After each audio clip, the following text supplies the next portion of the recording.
and go. You're all wrong. Drew's creeping on you in the comment section. 8 o'clock, boys. 8 o'clock on the dot. Welcome back to another Tier 1 Live. It must be a Thursday night. With me, we have our guest, Craig Sawyer, former SEAL Team 6 operator. He's also the founder of Venjenz for Children Rescue or Child Rescue. Child Rescue, yeah. And with us over on the couch, we got a full house tonight. We got Patrick Carr from the Patrick Carr Show. You can catch him. What are you? Instagram, YouTube, all socials. YouTube, all the above. Yep. He's here in Orlando, and I followed him before he came and came on the show. Magnet was talking. I was like, I know that guy. I watch his updates about Orlando. He is spot on about Orlando's problems. I appreciate you guys having me here, man. Looking forward to it. Absolutely. Of course, anyone who's tuned into the show, that is Rick Howell. How? Now you're gonna you'll forever scar me on that. And of course, guy on the couch, Magnet from Lion Arms. You're welcome. I'm here, everyone. Making it happen. We have my brother Drew producing it on time. On time. Thanks to everyone here. And let's get it going. Woo-hoo. Send it, Drew. Get the right. There we go.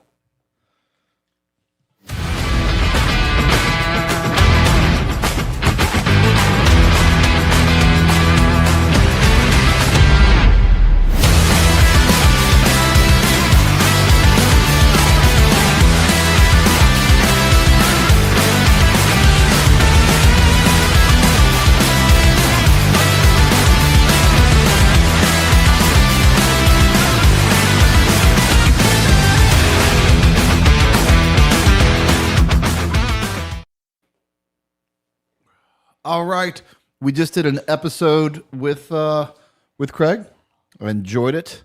I enjoyed the story time in the garage. That's always the best part. I know that's really mean to even tease people with. It's like the best stories are in the garage with cigars that no one can hear. Yeah, but it's we true. do have to be careful these days, though. I mean, there's a lot of unforgiveness out there on different platforms. Speaking bold truth. But when it comes to your career and some things you've done, guess what? If you want to know the real stories behind Tier 1 operations, then go live it. then go live it. We can only pull back the curtain so far, but it's cool. I'm telling you, it's always nice. You were there for the majority of the '90s, yeah, White side, and then over at the command. And I love. I was a decade after you, and on the Army side. But there's just something about that style job that regardless of time frame, regardless of Army, Navy, it's just guys cut from the same cloth and get to hang out and immediately have a good time together. Yeah. Some things are universal, man. I mean, I got to cross-train with several other our allied units in Europe and Australia and so forth. And they're all the operators are operators. They're all the same. They have a different accent and they drink a different flavor of beer.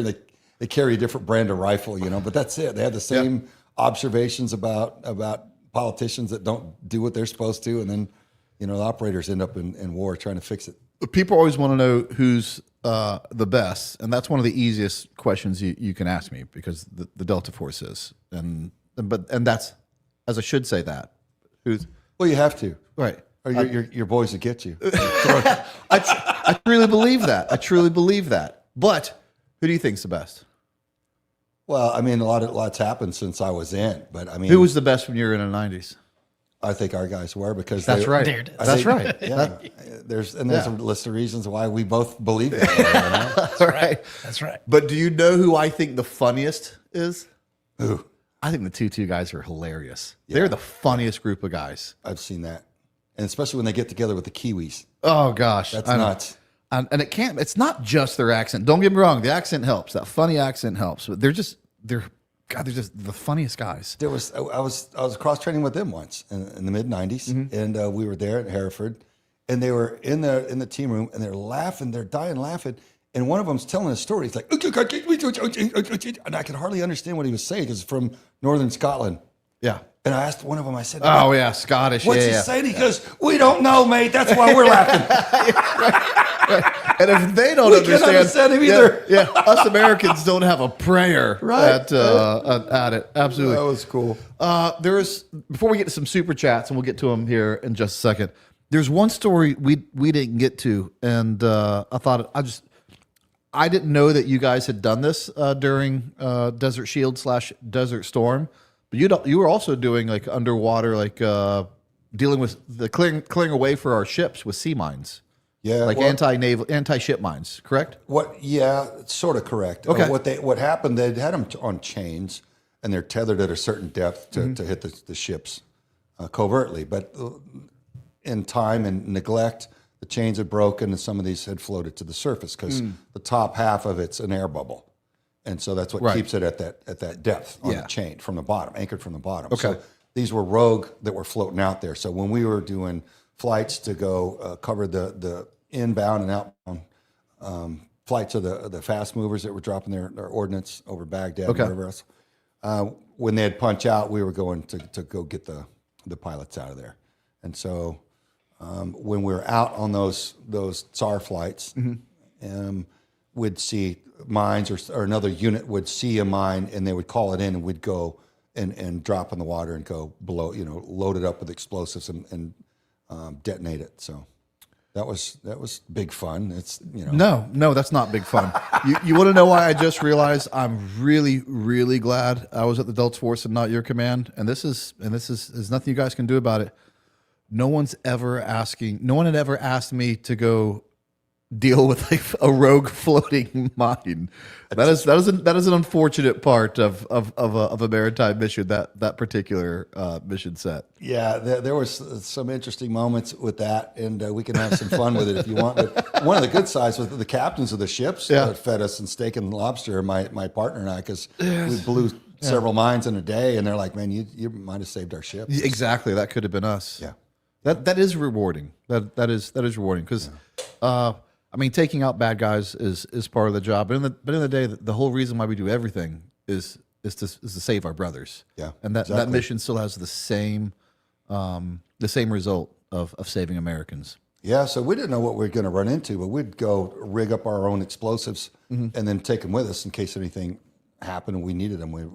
We started making more of these because we saw that these mines were kind of a prevalent problem that we didn't really anticipate. So. Yeah, but we didn't know what set them off at first, because the first ones we got were like, just will you drop in the water and go blow that thing, because it's a problem. Well, hopefully it's not divers that are close to them. Yeah.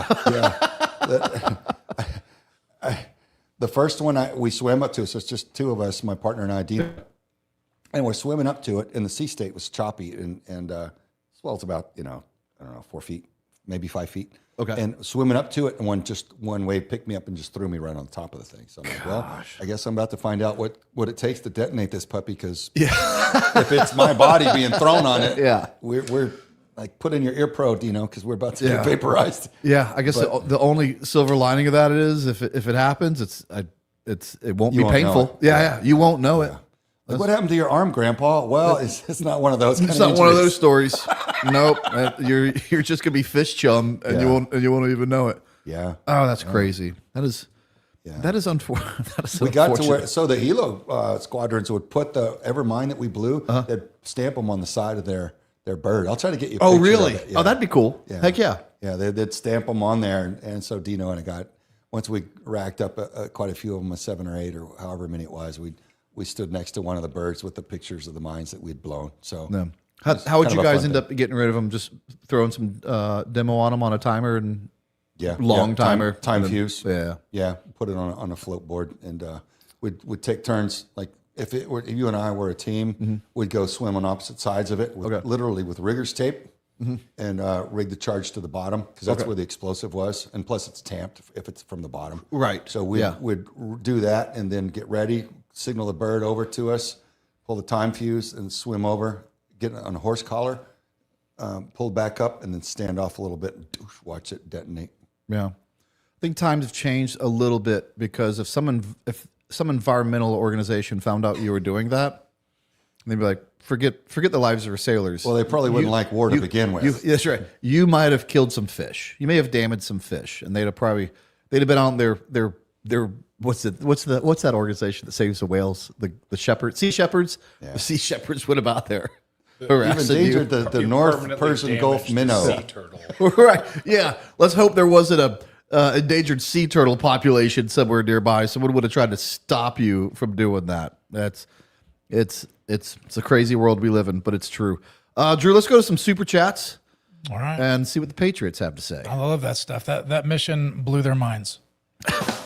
All right. Holy Fook tried 3 times to do a super chat. He was successful on the 3rd.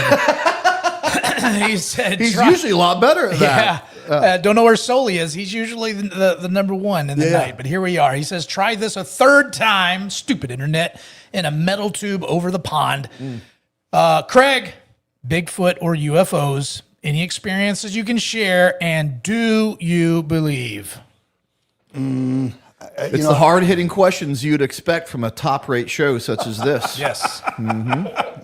Well, my jovial answer is everybody knows Bigfoot's the best UFO pilot. That's a good one. That's Is he? Come on, everybody knows the that. best answer so far. I love that one. All right. I used to say absolutely no to Bigfoot. But what I've started seeing a lot more studies more recently, and they're talking about it likely being an interdimensional entity, and that explains a lot of things. So I'm putting that one more in the unknown box rather than the heck no box. All right. And with the UFOs, I'm a believer now, but I don't believe that they're I don't believe they're intergalactic. I believe they're interdimensional entities, and I believe they are literally the fallen angels masquerading as aliens. And I think there's going to be a big deception made against mankind, a big last push by the fallen ones for that. So that I do believe, but I don't believe it's what we're being told. You want to see something weird? Of course. Ask ChatGPT to make a visual image of an angel for you, and it is not what you think. It is not. It is not angelic looking. It's not wings. It's not some fair-skinned blonde angel look. It's a scary thing. And then I had to go look that up. And Well, there's different classes of them, it gets weird. It gets weird because just my whole life, I just think of as angels as The thing you put on top of the Christmas tree. right. Yeah. And then after doing that, I realized maybe that's why when angels appeared, they're like, "Don't be afraid." Yeah, they had to. Like, hold on. Well, that would make more sense because if an angelic, the one that's in paintings showed up, I don't think you might be perplexed. It may be a little odd, but that wouldn't scare anyone. Yeah, if a fat little cherub, with a pointy Cupid bow, don't be afraid. I'm like, I don't believe I'm There's a afraid of midget that. with a jetpack. Anyway, after the show or now, like I said, go to your chat, ask chat to make you a biblical, what's the word I'm trying to think of? A biblically based, accurate image of an angel, and you're gonna see some weird. It's gonna get weird. Well, I'm going to try that later on, but I'm going to type in seraphim. Okay, Show me what your best interpretation is of a seraphim and a cherubim. And there's the different classes of them that for different purposes. So, Sure. all right. Brent, you have a voice of the angel. Gosh, it is unfortunate. I've decided to try my hand at podcasting because I hate my voice.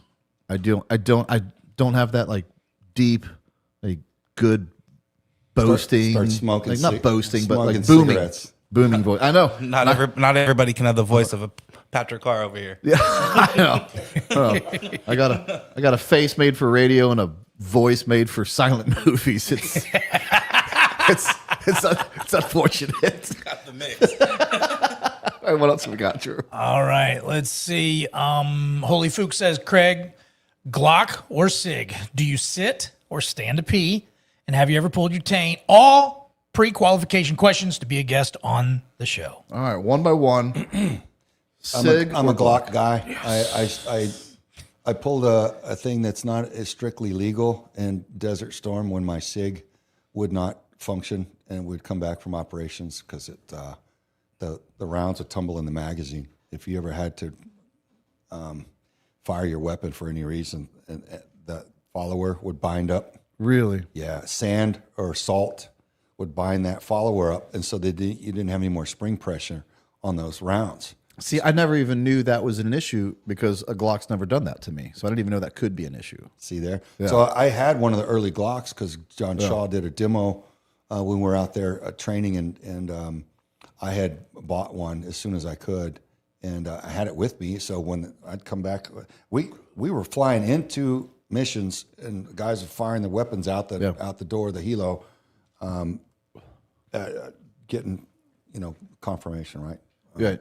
And we would have our magazines disassembled in our lap with a rag, and put it back in. A few minutes out, put the thing back in, put about maybe 6 or 8 rounds in it, and hope like heck you didn't need your pistol. Oh man, there's no way to live. So but that Glock, man, that thing ran like a champ. So I know, it's awesome. Is it a 226 or a 229? that was a 226 at the time. And I will say this though, I do like the new P6365 that SIG has. I think that's a clever compact, and it's a lot of features that I do prefer that one over the Glock. So fair's fair. I have to preface this just a little bit because I didn't even know this was an issue until it became one. Let me get ahead of this for a second. Sit or stand to pee? Well, I stand to pee. I mean, it's why? It might be. Is it because you're a man? Might be a controversial, but yeah, I think it's probably that's my motivation. If I try to go deep and analyze why, it's probably because of that. Okay, Because you this can. this is why I didn't even know this was a controversial question. Because what kind of question is that? Like men stand to pee? Did you know there is a fair amount of men that sit to pee? And I'm not talking just like gay guys, sissy guys, whatever you want to call it. There are just other men, just no one told them any different. Maybe it's a cultural thing that they sit to pee. Well, I see. If you're there to unload everything, then you must, of course, sit down, right? It's yes, of 2 for course. 1. So that's a sitting evolution, but it is. I know it's weird, but otherwise, you stick and move, man. Why sit down? Yeah. You got Stick and stuff move, to do. stick and You move. right? Yeah. Side note I found out from jail. Bring the mic all the way to you. From jail podcasts, it's mandatory to sit and pee. Because if you're like a short timer in there and you get piss all over this dude's home or whatever, he'll beat the ever living. Man, maybe we got a bunch of felons. That's a training. Watching, That's a training problem. That's a training problem. Look, that comes from little young men not getting a Cheerio put in the toilet from his That is a solid training. That is solid training. Here's your first marksmanship. That's my right. boy. Target. The old Cheerio in the toilet is a 100%. great one. Depends on the time of the night for me. Have you ever pulled your taint? I can't say I have. It happens. It's not common, Like but pull it for what? Like no, like pulled it like a muscle, you pulled a hammy. It's no. Yeah, it's not a common injury. No. You gotta get really creative in life to do that one. But I'm not bragging. I've done it. I have pulled a groin muscle in high school football though. Did you? Yeah. Oh, that reminds you're gonna go ahead and bring this up. Speaking of football, this is crazy.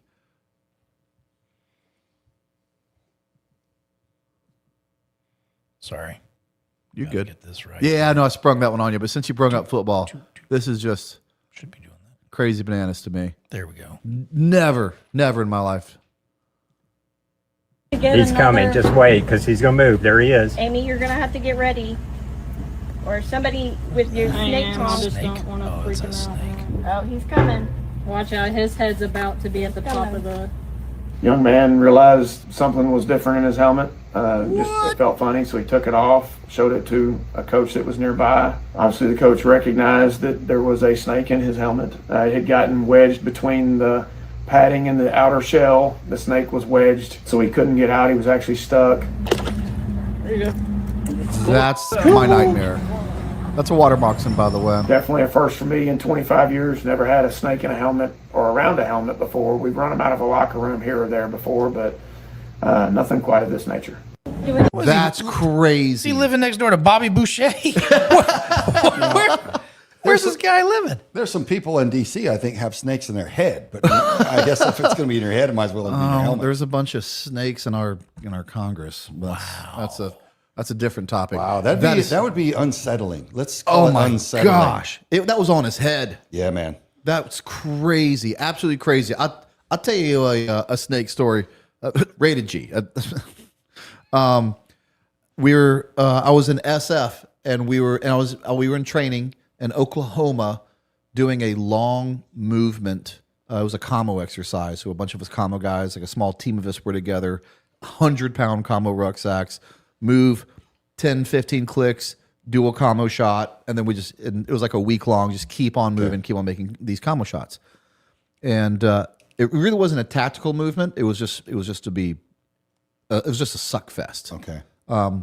Did they make it HF to boot to make it? Oh yeah. Even worse? And we had to do every form of all forms of communication. Right. We had were every single. That's why our rucks were so heavy. Okay.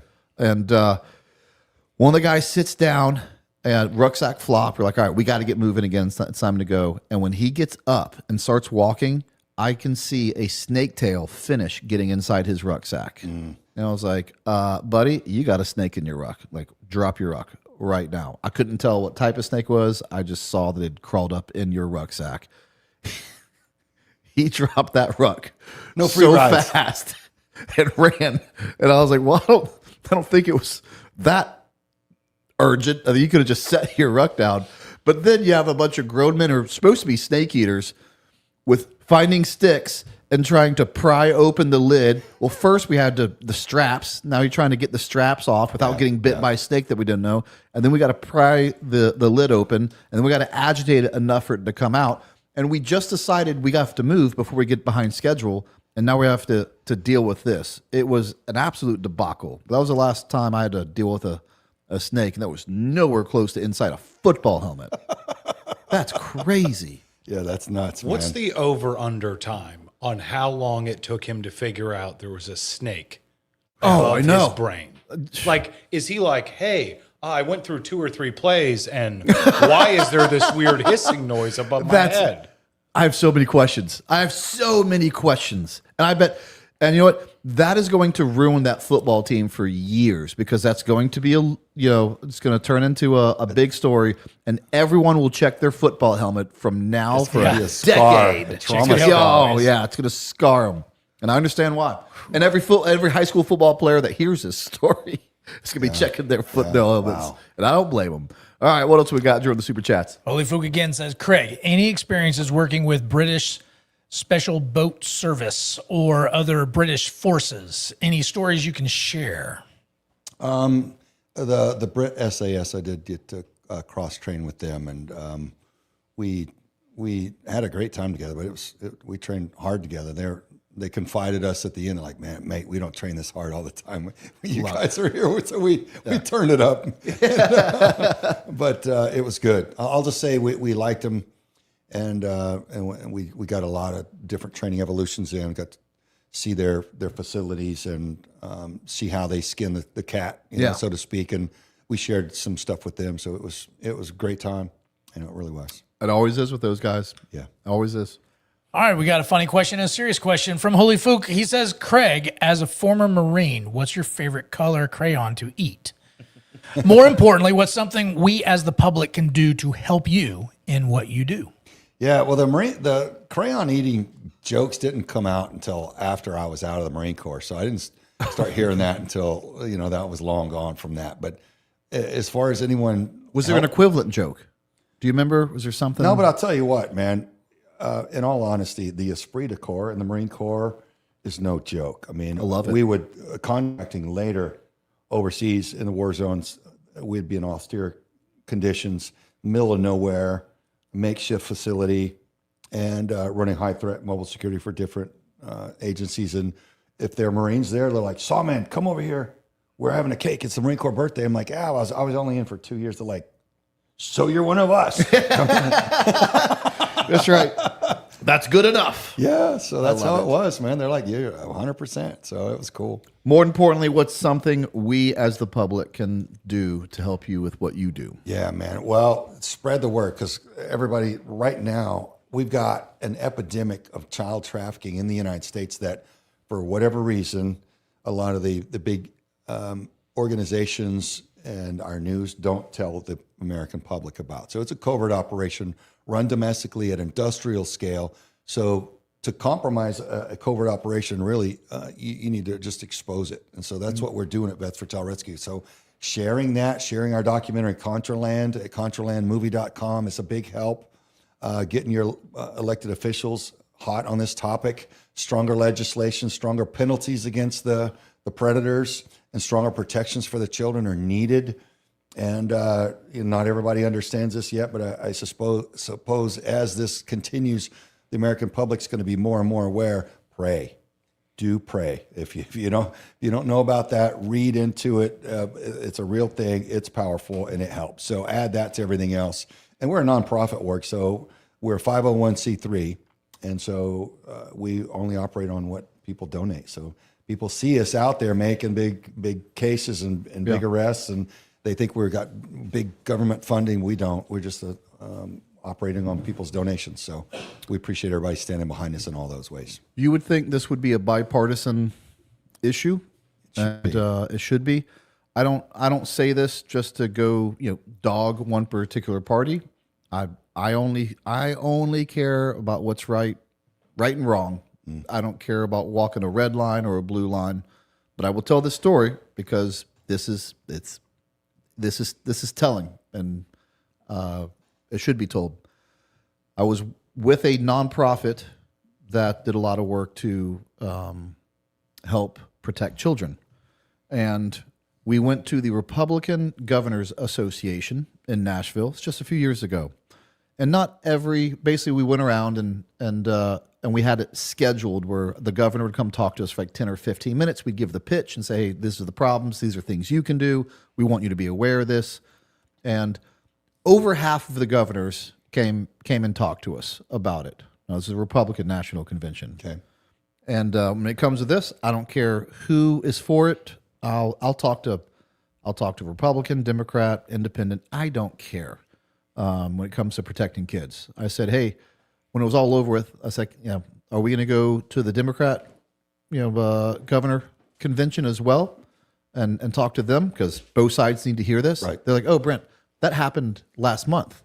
I said, well, why don't we go to that one? It goes because nobody agreed to meet with us. Wow. I said, not one? No one agreed to meet with us. Ooh. So, on what planet is that okay?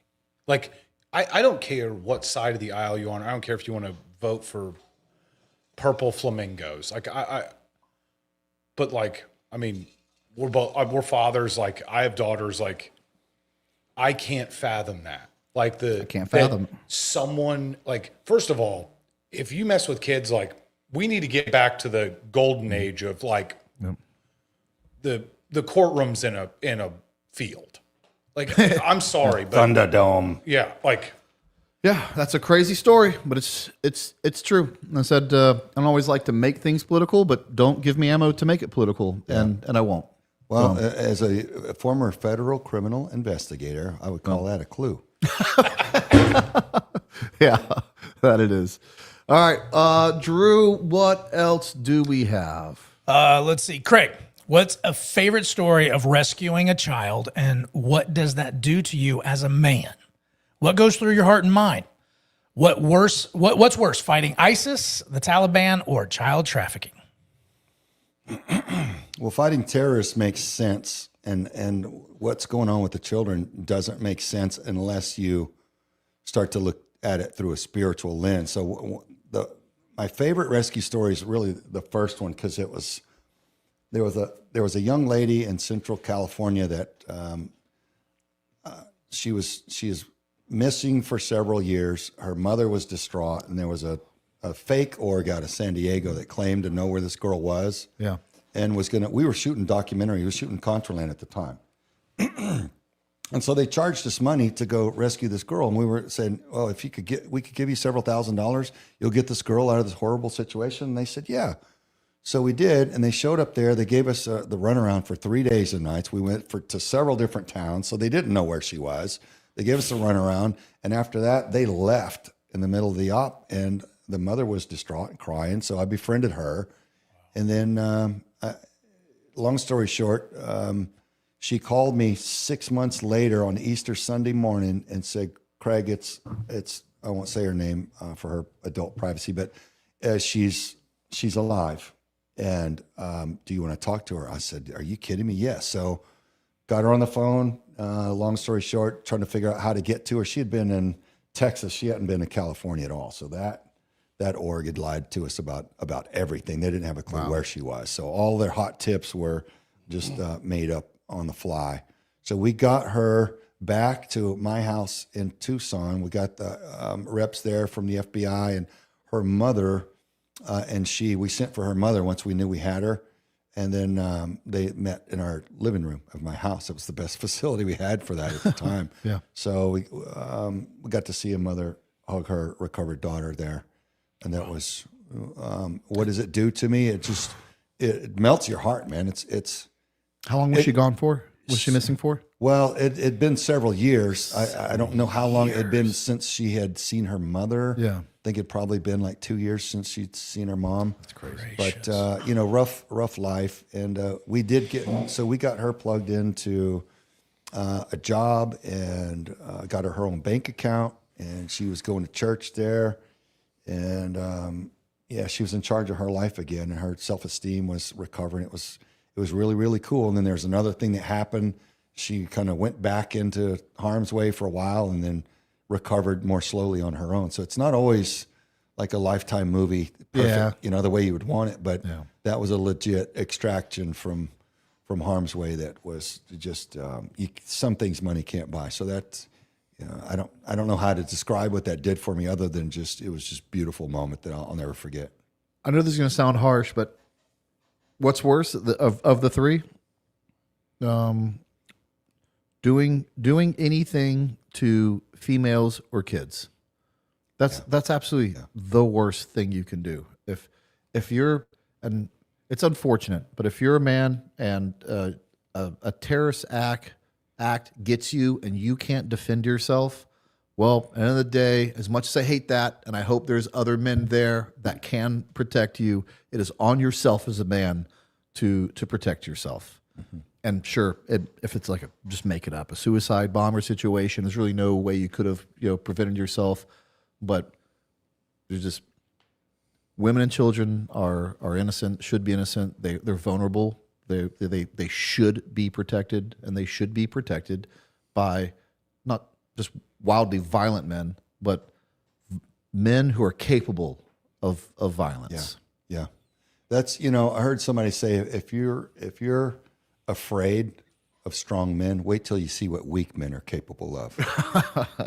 Isn't that true? And that's we got a bunch of let that sink in. Yeah, try to comprehend the depravity and the emptiness that someone has to, the dysfunction, the severe dysfunction to get all the way down to harming one of God's most precious and innocent little ones. It's done nothing wrong.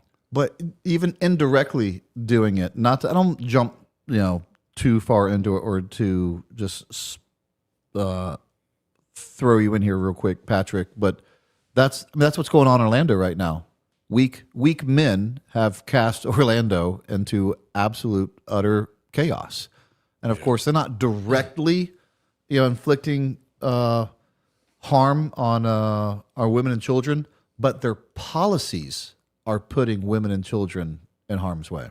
And they've been there a long time. Yeah. And then I would take it a step further that it's not just weak men, but also weak women, because they are making decisions as well that are putting them in harm's way.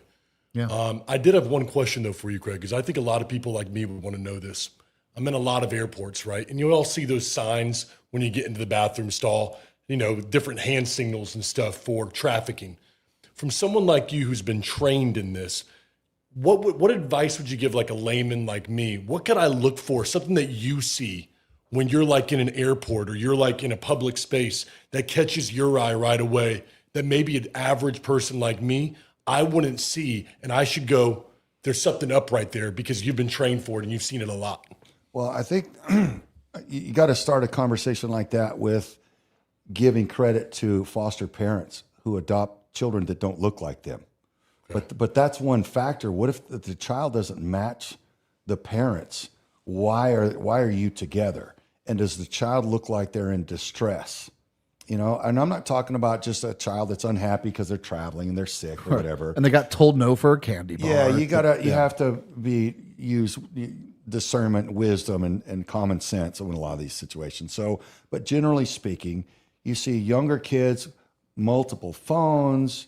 If they're buying stuff that, you know, that the way that they're dressed doesn't look like they could afford. Because some of these young kids, they start making a lot of money, and it depends on who's running it, how they're being handled, and they got stuff that a young kid doesn't need to have, and that's weird, you know. But it's a totality of circumstances. It's got to be a list of things. It's not one thing, right? So look at a cluster of anomalies with it, and one of them is if the parents or the adults won't let the child speak, they always answer for the child. Like if you say, "Hi, you know, so and so, do you know Mickey or whatever?" She's okay, you know, blah blah blah blah blah. If they won't let you, and you're not perving or creeping on the kid, you know, that's the kind of behavior that we see and that we hear about all the time. Is the traffickers that are moving children? They usually don't like to do it in a public scenario like that because they got a lot better chance of being detected. And God bless the occasional flight attendants that do catch them. Yeah. But it's the cluster of those anomalies. And a child that's just be overly controlled and kept away from people, and just somebody moving a child like property rather than a loved one, you know, their precious little one. So that's it looks different. It feels different. You know what I mean? So, you know, and also look around Super Bowl and Bike Week and all this, them moving children in and out of Airbnbs, you know, there's a lot of that happens, and It's sad. yeah. It's crazy. All right, what else we got, Drew? Let's see. Sully says, "Don't think it's a bad thing, or you're very successful. Why didn't you re-enlist after 9/11? Did SEALs view you badly over this? Brent, would you disagree with vet who didn't re-enlist?" Good question. It's an honest question. It's a hard one. But yeah. Yeah, well, I had bought back my 13 years of Navy time, and I was in federal law enforcement. So I was in to do 20 years in law enforcement and then retire with a 33-year package. So, but I did call a recruiter to see if I could go back in and add that 5 years that I had in Navy law. Federal law enforcement to the Navy, and they said no, we can't add that. Doesn't work like that. No, it doesn't. The system's not set up for that. You can add your Navy time to your federal law enforcement. You can't add any. Not reverse. Back. Yeah. So I truly don't. I don't judge or care if a veteran didn't sign back up after 9/11. I appreciate that he served. He got out for a reason. We're an all volunteer army, and we have plenty in the hopper. No one was irreplaceable. You weren't irreplaceable when you left. we want to be though, don't we? We want to secretly. I know. We want it to be like, we can't do it without you, Saw man. But it's really like the machine's just going to grind on. After a decade there, I thought they'd skip a beat for maybe just a little bit without all this knowledge I had from 3 wars. I mean, not to be boastful, but I had a lot of combat experience. Like I said, in over 3 different wars and other operations throughout the world. And they didn't skip a beat when I left. Yeah. They were doing just fine. That's how it is. Sully says, how useful were private security companies in GWAT?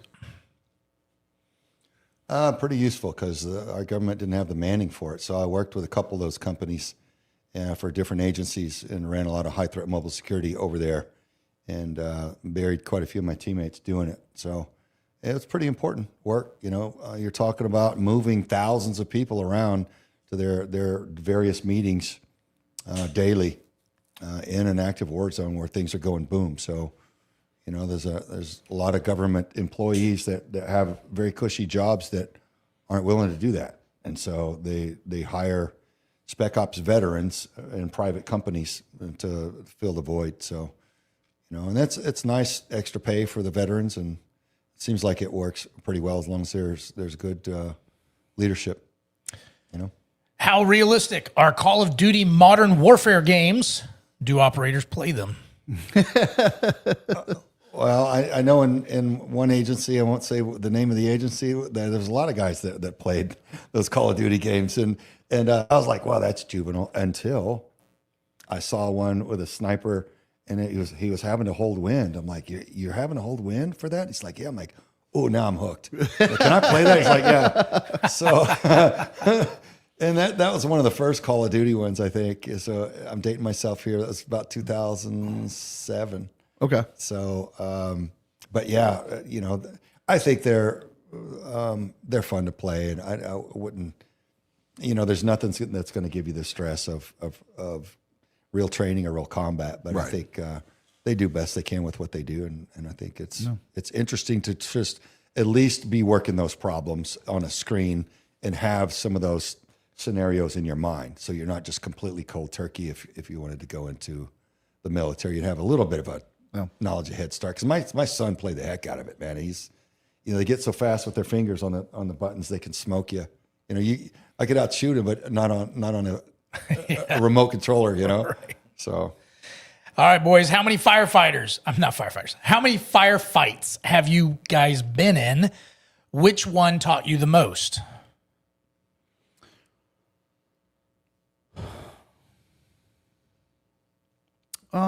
Which one? I mean, I don't know how many. What taught me the most? The one I got shot in taught me the most. We talked about it on the episode a little bit. Doing things wrong. Like you learn from your mistakes, and that was a mistake that could have been avoided.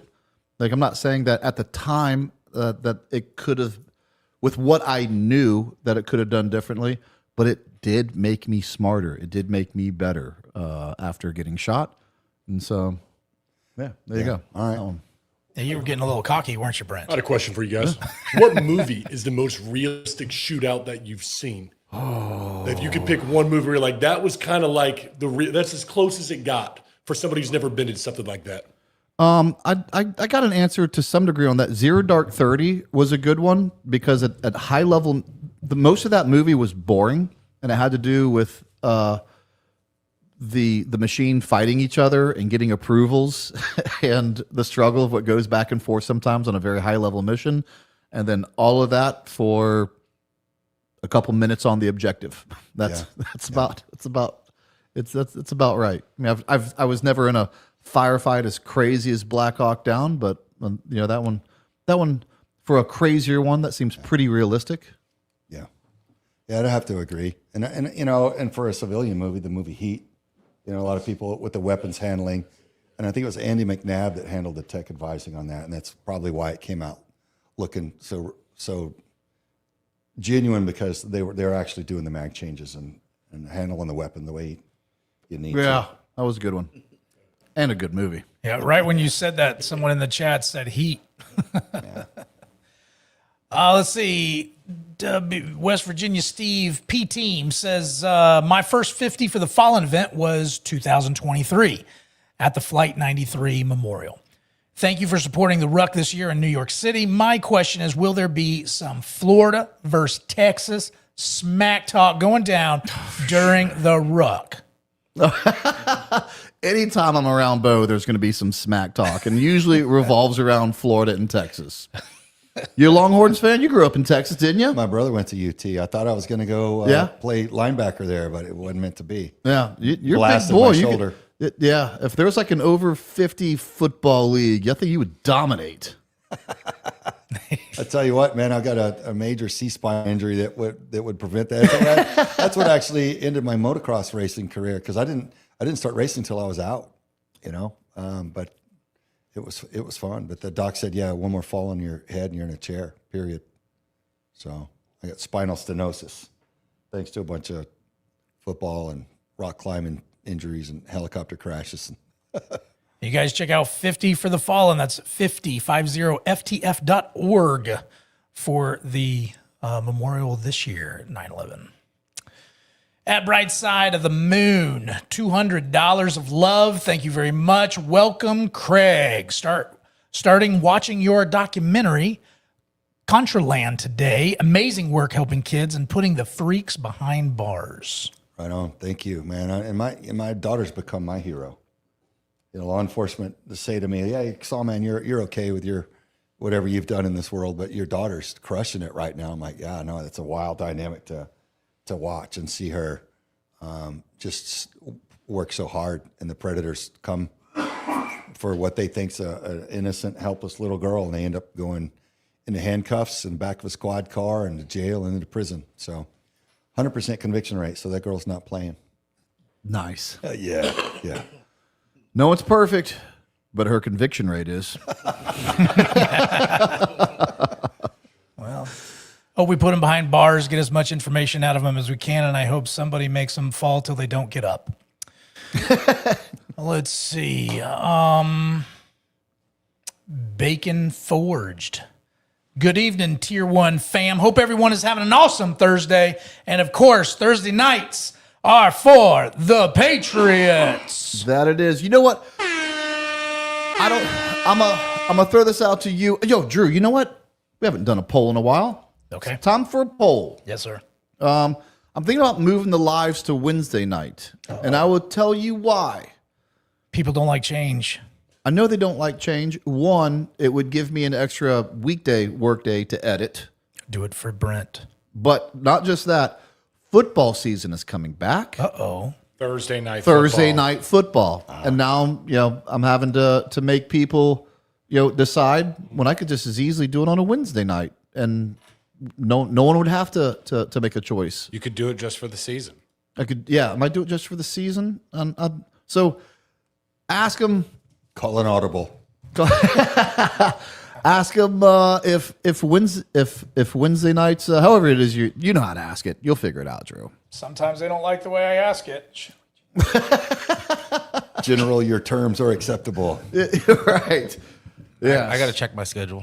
Check your schedule, Magnet. Check your schedule. While we're doing this, I know you're doing that up. Throw me a couch cam real quick, Drew.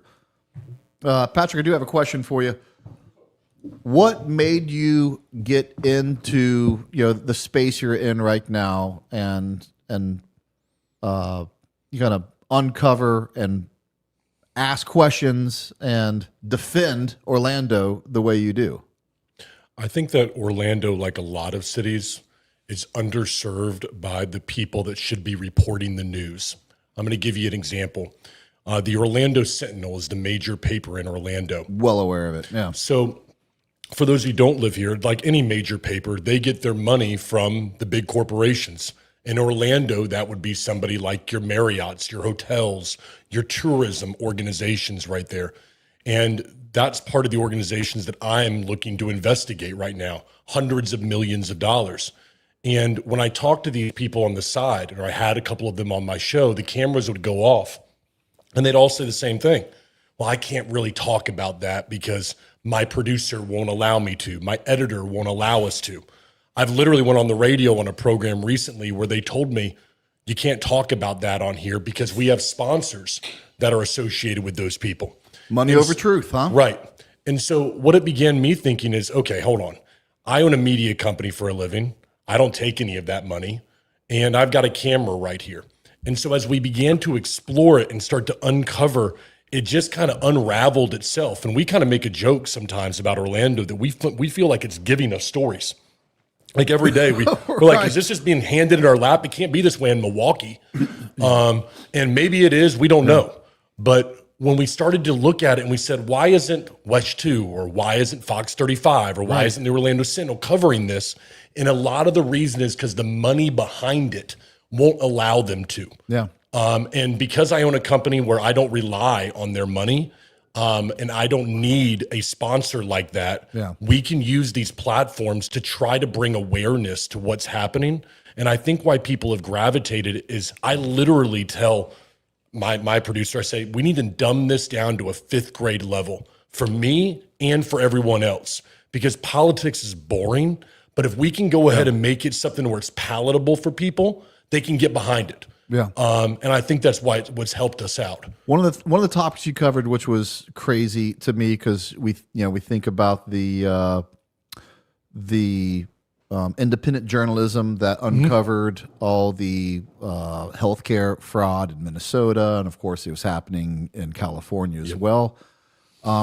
There's tourism fraud essentially going on here in Florida, and all you have to do, like the guy who did that didn't do anything crazy other than just follow the money and ask questions. And basically, you did the same thing with that topic. Hundreds of thousands of dollars are going here.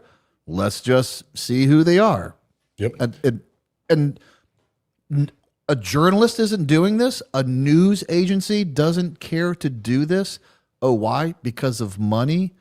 That's insane. And I want people to understand why I do it the way I do. I always tell people I'm my normal person, and then I'm the person you see on the Patrick Carr show. There's Patrick Carr, and there's the Patrick Carr show.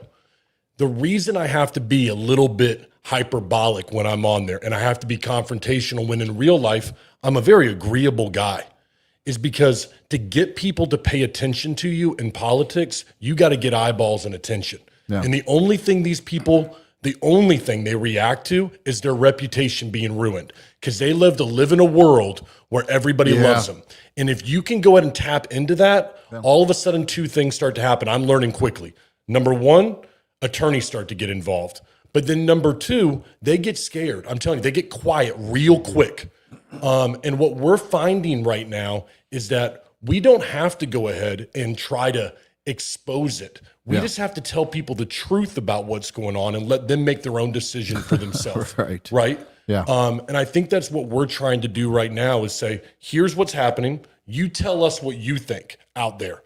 And that's what politicians react to when they feel like somehow they're being exposed or their reputation when they walk into a restaurant isn't going to be above par. They don't like that very much. And so I tell people, you may not like my method. You may not like the fact that I'm right in your face and you see me in your feed all the time, or I go out there to somebody's house. There are things that people don't like. I get it. But I'm doing it because it's what gets a reaction. That's the only thing that goes ahead and effectuates change. And you have to get uncomfortable to do that. And Craig, I mean, I know you know that better than anybody. I back you up 100%. I want to back him up because we've seen it time and time again. Politicians usually don't respond to mere suggestion. They respond to force, and you have to find the leverage to apply that force to hold their feet to the fire to get the better service out of them. And that's their it's a lever their Achilles heel or their weak spot. You know, that's a pain point. So if you don't mind, I'm going to give a little context here to what happens in Orlando. So in Orlando or in Florida, every county in Florida, when you go to stay in a hotel, all right, there's a 6% tax that gets added onto the hotel. TDT, Tourism Development Tax. And who makes more of it than anybody? Orange County. Makes about $400 million on this tax that has to go back into tourism in Orange County. Okay. They siphon off to a private group called Visit Orlando $100 million a year, a nonprofit group that answers to nobody. All right, no one. And who sits on that board of 32, I think it is, individuals, is all hotel, park, and entertainment executives. So over on what I call the entertainment, Lake Buena Vista side. Okay. But $100 million is going over to these people. So just recently, I said, you know what? These guys have got to post one public meeting a year. So I go to Orange County and I do a records request to say, where's this public meeting happen? I can't find it anywhere. So finally they send it over to me. And I find that their last public meeting that they had was in Isleworth Golf and Country Club last year. Now, for people who are not familiar with Orlando, that's where the likes of Shaquille O'Neal and Tiger Woods, Bubba Watson live. Ken Griffey Jr. It's Fort Knox trying to get in that place. And what I'm exposing is that there's a pattern here, everybody. You want to tell me that 100 Orange County residents were going to go up to the gate of Isleworth December the 4th of 2025 and we're going to let in there for our public meeting? Of course not, because they don't want accountability on their end. And so these are the kind of, when you think about tourism, people are like, oh, it's tourism, okay? But I look at it and I go, it's much deeper than that. Someone's got to hold people accountable. And if it's not going to be the Orlando Sentinel and it's not going to be our news organizations that are out there, we will do it. And to the tune of, now when I sit in my office, I've got a glass window door that looks at the outside door. Yeah. We got a joke now already rolling. We're like, what process server is this going to be? Who's serving us this time? Yeah. We're 4 months into doing it, and it feels that way for us. Yeah. And I want people to know that we're not going to stop. I will fund it personally. Yeah. And that's, through my company, I will fund it my own personal money, and we are. People think I'm backed by somebody. I'm not backed by anybody. You sure it's not the Jews? Yeah, right. It's always the Jews. It's always someone. It's a political organization that's backing me. No, no one's backing us. It's just what's right and what's wrong, like you said. It's not red, blue, Democrat, whatever. I just want to figure out where's the truth. And I have the same conversation with everybody. Visit Orlando or whoever it is. Come sit down and have a conversation with me. Leave your attorneys at home. The door is always open to you. If you'll sit down with me, we can figure this thing out together. Hey, we screwed up. We shouldn't have done that. All right, cool. You screwed up. I screw up every freaking day, man. Right. Yeah. We can do that. We can work from that. But what I'm finding is people go, attorneys, tell this guy to shut up. And that's where, for me, that just makes me like a bulldog. I want to put my teeth into it and go, no. Something's wrong here. We're hitting on something. Well, that's why I like, and I'm so glad you showed up. That's why I like what you're doing. One, anyone that's a resident of Florida or not, or just is a fan of integrity, tunes in to all your media platforms and support you. Hit the like button, comment, support him. But also is that you see he's a normal guy that just asks questions, a couple Google searches, and he's getting to the bottom and wants to fix his own town. There should be a fixed Tampa, a fixed Miami, a fixed Atlanta, whatever town you're in. Because it's happening in everyone. That's right. It's happening in everyone. Chicago here. That's right. Here is a template. If you don't think you're creative enough to figure it out, out of nothing, which not everyone is, there's the template. Yeah. You can look into your own town, and we need to, because it's gone unchecked for too long in towns across this country. It's telling that they cannot survive open debate or public discussion about it or exposure. So that's why they're panicking and throwing lawyers at it. Right. That's simple subversion, 101. So there's a lot of money. There's a lot of people getting rich off of that, and they don't want it to stop. And you're a threat to that. So they're just going to try to bury you in lawyers and bleed you to death. Yeah. And you're like me. You're too bullheaded to quit. So you're a problem. I'm too stupid sometimes, and I mean, it's tough because, I'm not made of money, you know what I mean? But we have to go and we have to fight it because I feel like there's a responsibility and a duty to go out there and do it. I didn't serve like you all did. And I feel like I probably pissed away a lot of good years by not doing the right thing. Owning a media company, great. Okay, I did some cool things there, but we have a real chance to make a difference, right? And for me, if that just means that, I look at it this way, if we can have a politician in the next couple of months that thinks about doing it the wrong way and then goes, damn it, I don't want to end up on that guy's show, or I don't want to ever end up on that guy's documentary. Okay. I think then that's a win. Yes, it is. So the only way we do that is by constantly getting people to view the content and ask questions.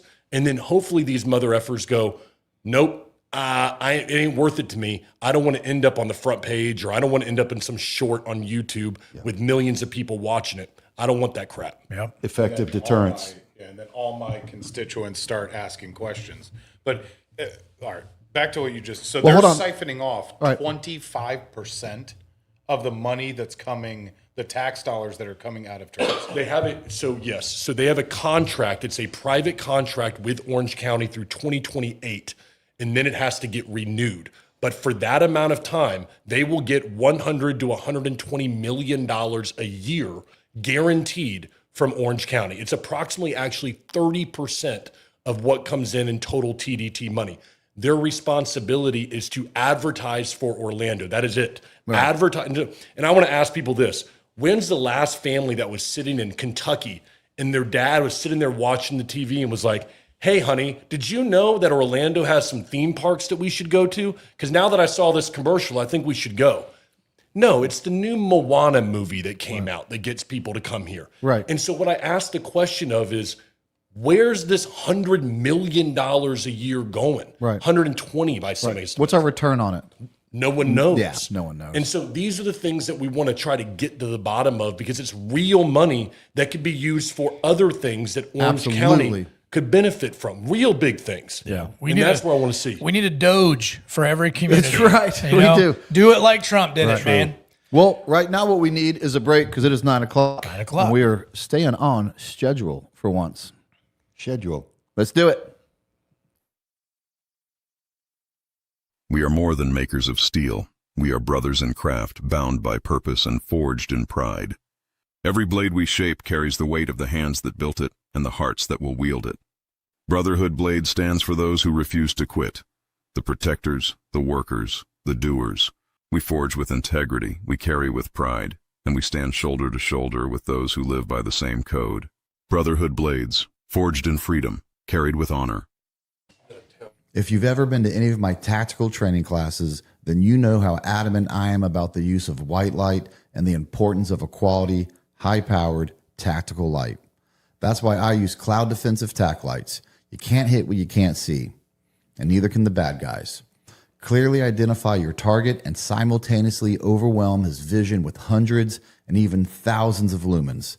Get serious about defending yourself and your family. Go to clouddefensive.com and use promo code Tier1 to get 30% off your order.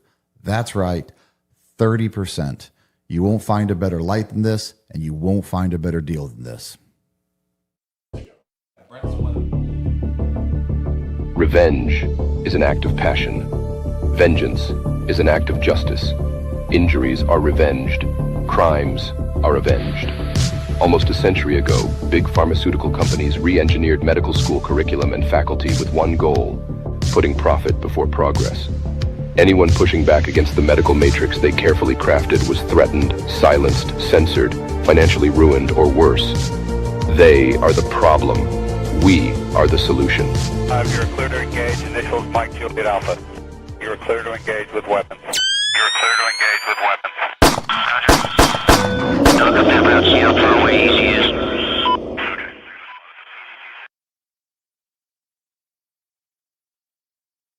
Here at the Tier 1 Podcast, we're excited to have Tasty Gains as a sponsor, a company with values that aligns with ours. I take their products every day, 3 times a day.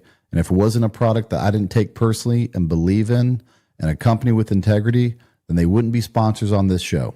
Creatine helps the body produce more ATP, which is an energy molecule that your entire body runs on.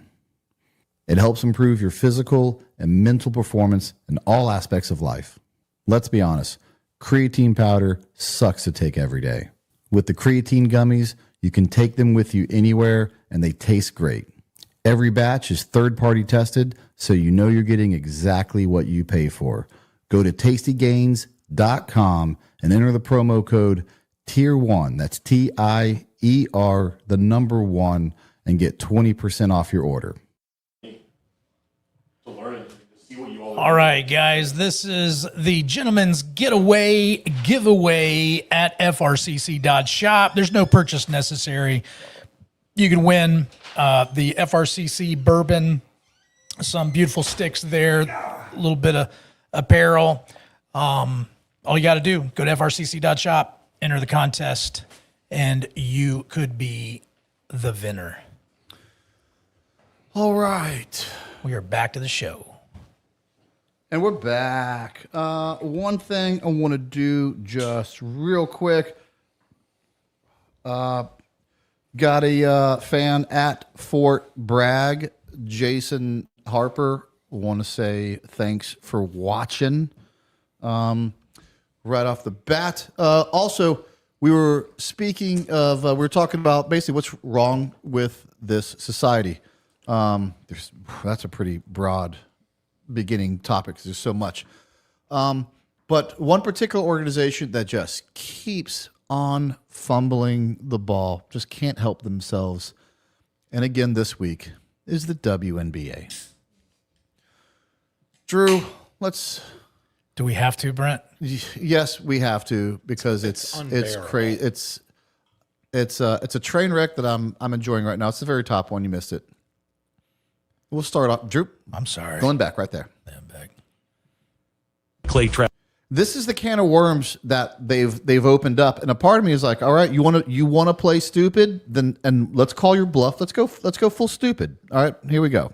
Travis, he's just come up with the Nashville Balls. He said, I wanted an all-trans team, so it's only men who are women now, because he said we'll win every championship. Since Sophie Cunningham, player for the Indiana Fever, came out and said men should not be able to play in women's sports, many different WNBA coaches actually came out and they said, well, we think men should be able to identify as women and play in this league. And as a staunch supporter of inclusion, what is the best thing that I could do to follow the logic of this? To me, it is to have an all-trans team, Nashville Balls expansion franchise in the WNBA. Our slogan, you'll like this, Glenn, is one love, two balls. Clay Travis, he's just come up with the Nashville Balls. Now, he said, here's the problem with truth, right? Truth is always scalable. It's always scalable. And the inverse of truth is always wrong. This is what an absolute truth is. So if you believe it's okay to play with a transgender, and that's not a problem, and a man on your team is something you would welcome, well, then how about 5 of them against you? And you'll never win another game. And then you'll walk that one back. I'm like, well, this is unfair. Well, it was unfair the whole time. You just had to watch the truth scale up, hurt your ego and your image for you to actually say something. We'll go to the next clip. It was like a Saturday Night Live skit, man. Speaking of, I'm telling you, this, if Saturday Night Live doesn't mock this woman right here, this is a Saturday Night Live skit. Listen to what she says and how she finishes it. This is a PR nightmare for the WNBA. Go ahead. Love will win. Grace will win. Grace. Humility will win. Humility. Love. And kindness will win. Everybody else can go to hell. Love. Everybody else go. Kindness, humility, grace. Everyone else doesn't go to hell. The best part, though, is if you watch it back, she has to look at her notes for the actual speech. If you watch it, she's glancing back to read what like Chat GPT. The whole time she's glancing back down at her notes the whole time. I didn't realize the glaring joke that was right in our face the whole time until I watched this next clip. Drew, so this is such a big deal that the WNBA, because they can't figure it out, they're like, all right, let's get the brain trust together and let's figure out what, like, our rules clearly don't really address this. All right, so we have to get together, and if we come together, we can figure this out. Well, they came together. Let's see what they figured out. Go ahead, Drew. WNBA announced last night that they had convened a meeting to determine what a woman is. The meeting ended, and the statement they released was that we're going to have ongoing talks over the coming months so we can arrive at some type of a conclusion. Are you stupid or something? The WNBA, Women's National Basketball Association, does not know what a woman is. And to be clear, of course they know what a woman is. Yeah. But their ideology prevents them from saying so. Yeah. Because we are so dug in political animosity that it's no longer about a factual debate. It's just all about opposing the other side. He's right. He's absolutely right. It's not about truth. It's not about protecting women.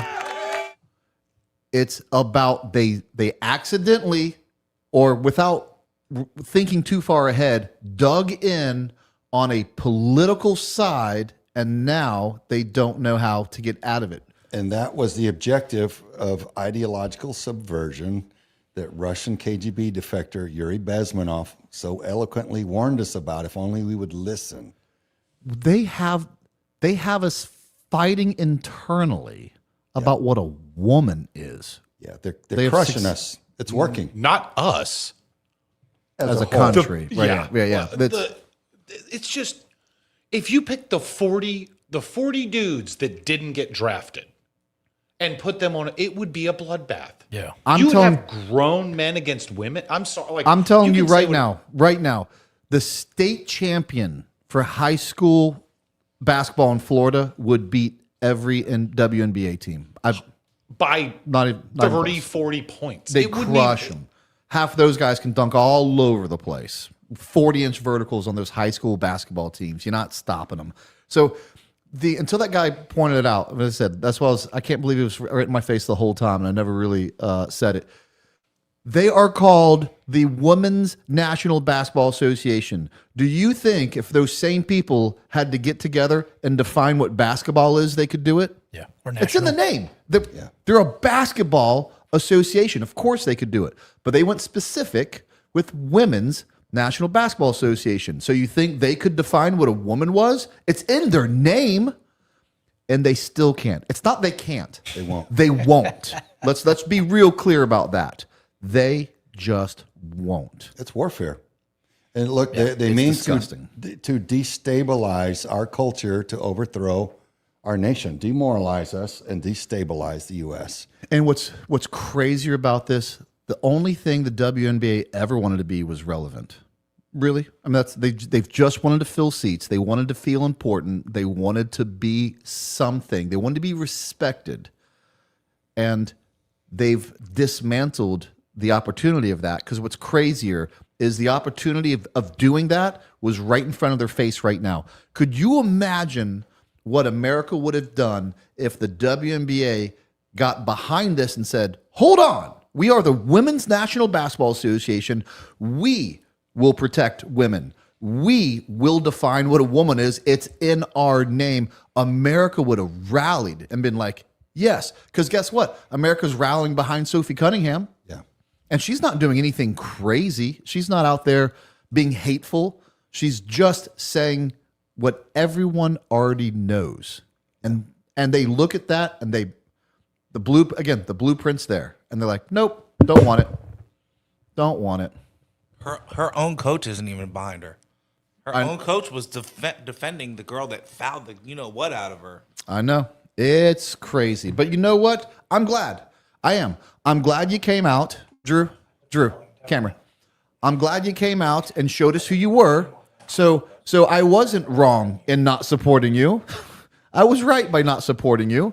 And I won't support you. And now America knows that they don't want to support you. So thank you for showing your true colors. Yeah. Yep. I mean, there it is. There it is. And now you will reap, and you'll reap what you sow. Let's go back to a few more Instagram things. Instagram. Yeah. And because again, this is kind of at the end of the day, this is not to make it political, but they did. So now I have to. There's only one side pushing this narrative, and that's the left. And it's just backfiring on them. And I'm glad the pendulum's starting to swing. Here's another narrative they're having problems with. Go ahead, Drew. You're on stolen land, like you are, like. I'm not on stolen land. This isn't stolen land. What? Fair. How is it stolen land? We stole it from the Native Americans. What do you mean? Which Native Americans? The various tribes of Native Americans. No. Which tribe? There's various tribes. The Seminole tribe is one of them. There's I don't know. What land is this right here? What is UCF built on? Indigenous land. Which indigenous tribe? I'm not sure which tribe this land's specific. That's like a very specific claim to, I don't know, like a specific tribe. I don't think that are you negating the fact that there was a Native American genocide that this country was there wasn't a Native American genocide. What do you mean? It's one of the most documented genocides of all time. You don't believe in nations. How do you steal land if there's no borders? There's the question. Because there was a nation at the point. I believe. No, you don't believe in nationhood. You don't believe in any of that. Wrong. How was there a genocide? And how did we steal land? I don't believe that nationhood should persist. That doesn't mean that I negate the fact that nations have existed. Okay. And also that wasn't a nation here. The Native American nations? Yeah, they weren't nations. They have nations. They were tribes that went around acting like complete barbarians with each other. That's not true. Yes, it is. That's not true. And then furthermore, how can we be on stolen land if you don't believe in nations or borders? I don't understand. There's no land. If I step, how did the settlers? Hold on. How did the settlers so they go back step and forth a little bit, but she's making her point, and she actually makes a great point, using their own logic against them. They don't believe in nations. They don't believe in borders. So how could we be on stolen land? Whose nation did we steal it from? Well, that's why they have to own all the platforms. They can't withstand public debate. They fall apart under cross-examination. So they have to silence you. Shut up is the answer. Shut up, you're racist. Shut up, you're whatever-ist, because we cannot withstand open debate. Right. That's why Charlie Kirk's not here. He was crushing them at that game. Living on Indian land, ironically enough, is the apex of what they're pushing on us right now, that there's no borders. Anyone can go freely to any land that they choose. So what's the problem there? So what's the problem? Let's go down to the next one a little bit. Drew, if you can remember the next video we were going to play. Yeah, that's one right here. Leftist media and all of their favorite politicians started absolutely salivating Sunday afternoon over what they called a mass shooting in Louisiana. That was the framing, a mass shooting. At least in the beginning. NBC News reported 8 children were killed in an extensive mass shooting in Shreveport, Louisiana, police say. And cue the gun grabbers. Gavin Newsom out in California tweeted, "This is a moral failure. It's preventable. How many more kids have to be killed before the NRA stops paying off politicians?" New York Congressman Dan Goldman blasted off, "These mass shootings are preventable and therefore are a political issue. Republicans are more committed to cutting taxes for billionaires than taking care of our children." House Democrat Whip Catherine Clark posted, "We can stop this senseless violence if Republicans choose the safety of our kids over the gun lobby." Yeah. Then they got real quiet when this photo dropped. This is Shamir Elkins. He was identified as the man who walked into at least 3 houses and gunned down pretty much everyone in them, including those 8 children, 7 of whom were his own. See, it turns out this wasn't just some random mass shooting that the left can use as a billboard for gun grabbing. This was a domestic violence incident. But see, a black man killing his own children that he'd had with multiple women in a crazy rampage before jacking a car and leading the cops on a chase and getting shot himself, that doesn't exactly fit the narrative. The truth is that a lunatic systematically walked from house to house, killing his own kids. And it makes zero sense to claim that disarming law-abiding gun owners would have made a lick of difference. Then again, it's never been about facts for Democrats. It's about power and whatever agenda they need to push to seize it. That was the perfect video to tie in everything we've been talking about. Mm-hmm.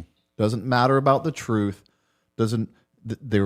They've picked a side, a political side, dug in on it, and then what they did, and we had this conversation in between the recording and now, is that, and we had it a little bit here as well.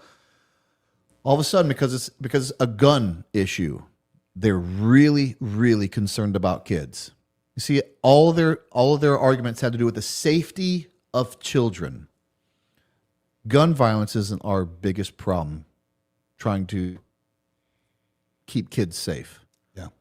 Yeah, they don't have a problem with trafficking of children or the sexual abuse of children. Right.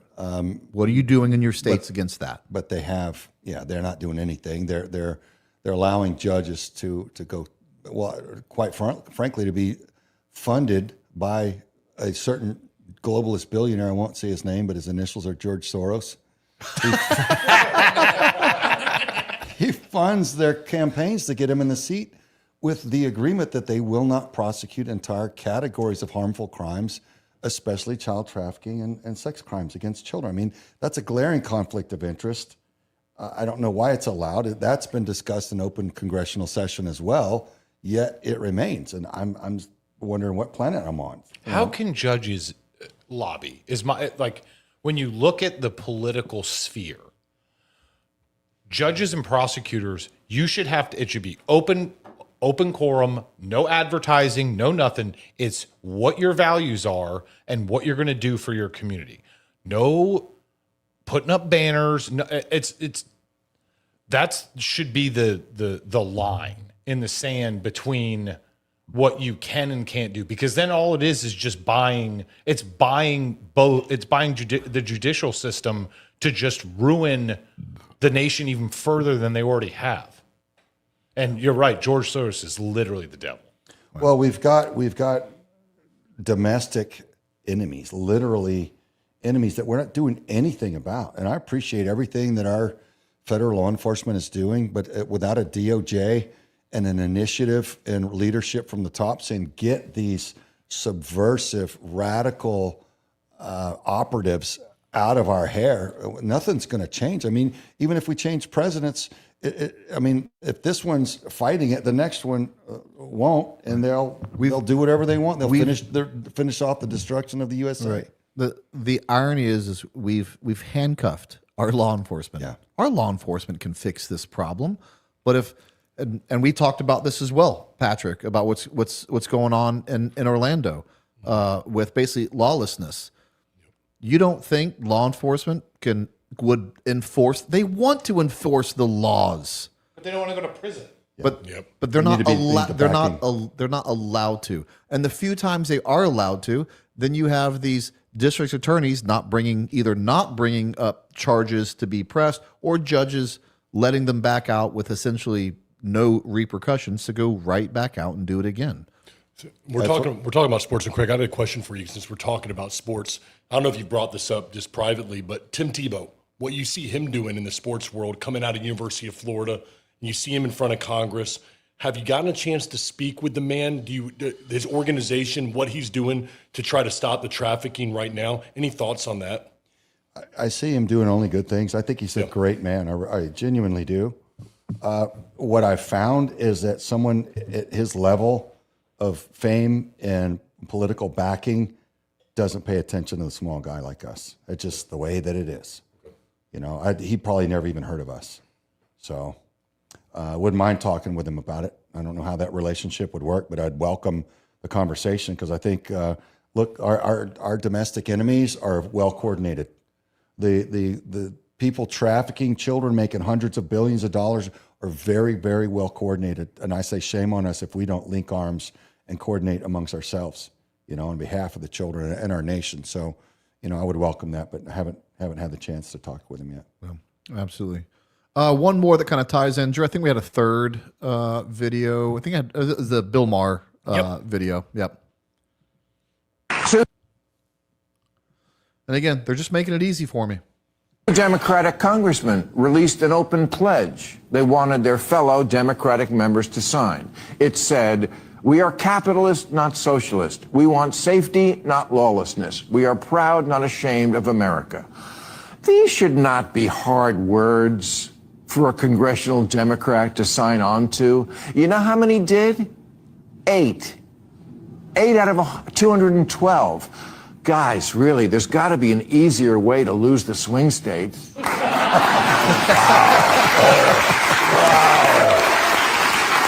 This is what I love. And I'll tell you what, Bill Maher, not a conservative. Nope. But I respect Bill Maher, because Bill Maher is consistent.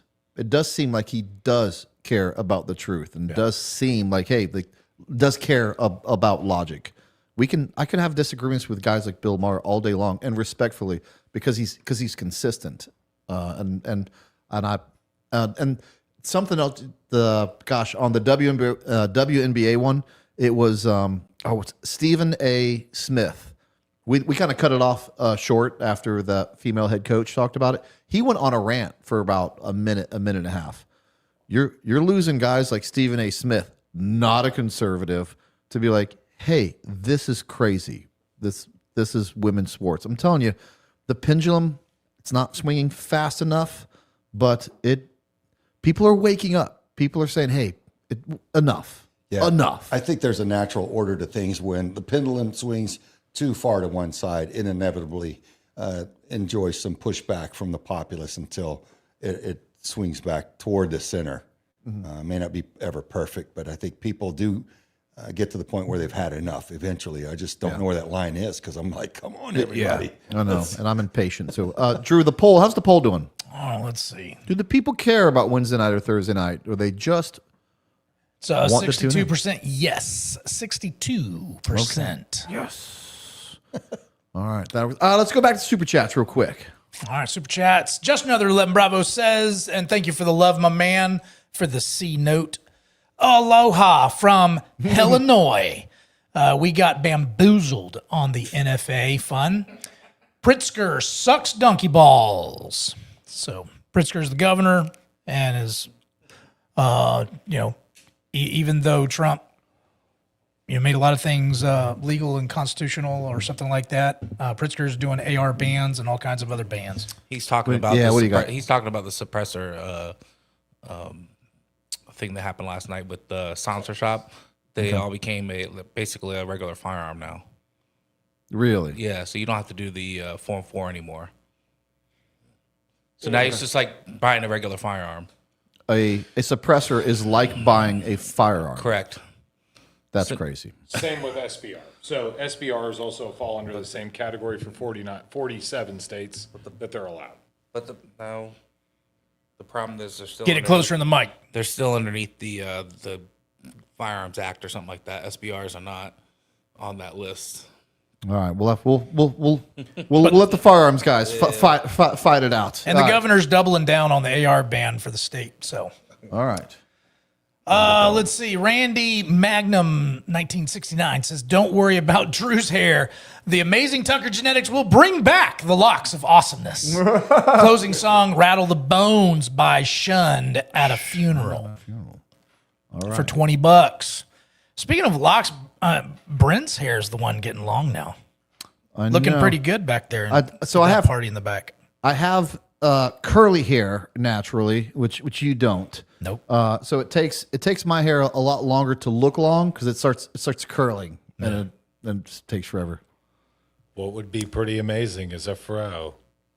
Oh, it gets froey. Oh yeah. Oh, it gets froey. You should see. I remember seeing a video of him with a wonderful fro. I don't know what country you were in, but he was shooting, I believe, I don't know if it was a 50 cal or not, off of a vehicle. And his curls were just shaking all over the place from shooting the gun. It was amazing. Yeah.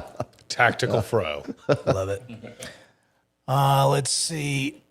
Bright Side of the Moon says, "What is etiquette for the 9/11 ruck? Is it still a ruck if no weight? My wife and I will struggle to do 15 miles with none but one to join." Etiquette is to be there. Etiquette is to be there, show up, and show that we made a promise to this country on 9/11/2001. And it was a very short but powerful promise. It was 2 words: never forget. And I've kept that promise, and a lot of Americans have kept that promise. And you can keep that promise by just showing up and showing everyone, especially in the center that basically had to deal with the start of it all, that a bunch of good Americans. We said we'd never forget, and 25 years later, we haven't forgotten. Just show up. That's the etiquette. Love it. Thank you for doing that. Lieutenant Dan says, "Out here trucking my life away over in the Chicago area. Hope you gentlemen are having a great day, and please take a swig of that bourbon for me." Well, that's what you want. I mean, if that's if what I you have want. to. Tony Riggs says, give the people what they want. "Craig, did you meet Dick Marcinko? If so, any good stories you can share?" Yeah, I any good stories? Well, yeah. So we were in California. We were at a speaking event. So Dick and I and Ed Eaton, Army sniper legend from Vietnam, were renting a condo together for the event, and we stayed up all night long laughing and telling stories. That was fantastic. Yeah. So No. I learned a lot that night, and Dick had already mellowed by then, because before, if you're in a bar with him, he was pretty crusty, dude. His way of partying would be like he's sitting there drinking this stuff that smells like gasoline. He drank gin. Yeah. But he'd be like, "Saw man, fuck you."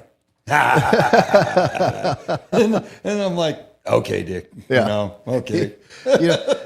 He told his tall stories in his books, and he's regarded as being a wild man, and there's not great stories about him here and there, but this isn't me just bashing on him. It's actually the opposite. For all those things, which are true, the guy also started SEAL Team 6, which has turned into Tide. We're gonna be kosher here for a second. And Tide is the greatest counterterrorism unit, and so he couldn't have been completely bad. He started something that turned into something amazing, and something tells me he would be a guy I'd probably enjoy sitting down and having a few beers with. No doubt. There are things I could learn from him. You know what I mean? Someone of those like throw the baby out with the bathwater like scenarios. You know, one thing I do give him credit for. I give him credit for quite a few things, but and I agree he was a mixed bag. But he was a leader that didn't let stupid stuff fall on his boys. He was a filter to say no, that we're not doing that.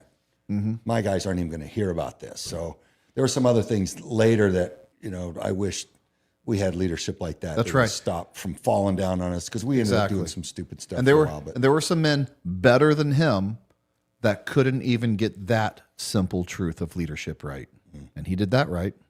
So I'm glad you got to meet him and hang out with him. That is I cool. was too. Yeah, I got some cool pics with him and all that. So. Sully1234 says Gulf War I 22 SAS Peter Ratcliffe in book Eye of Storm says Iraqi jumped on SAS guy about to shoot Law, got KO'd. SAS didn't kill him. Ratcliffe said right decision. He was brave, no threat, and enough people dying. Would SEAL or Delta do same? I'm not in that guy's position, and I don't want to say what he did was right or wrong. But if you're asking me if an Iraqi jumped into my position, was about to shoot a Law, he's going down. Oh yeah, he's going down, and he voted, and I'll you're in a combat zone with a weapon. Yeah. That's enough. Yeah. But good on you for being able to keep your head and making that decision. You're probably right. Probably would have been to some degree a senseless kill, but it also would have been a very justified kill at the same time. Well, and it's dangerous not to sometimes. It's a judgment call. And that's right. It's a hindsight thing, right? I appreciate that you said that you weren't there. I think that's the key. A lot of people need to realize there's a lot of things that go into the totality of circumstances. Right. So what you're seeing and feeling, what all led up to it, what the guy looked like, what he felt, all that stuff. So let's go down that road for just a second. All right.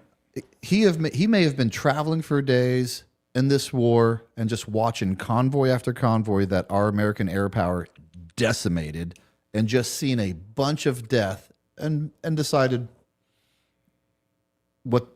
is one more necessary. We've completely killed so many people.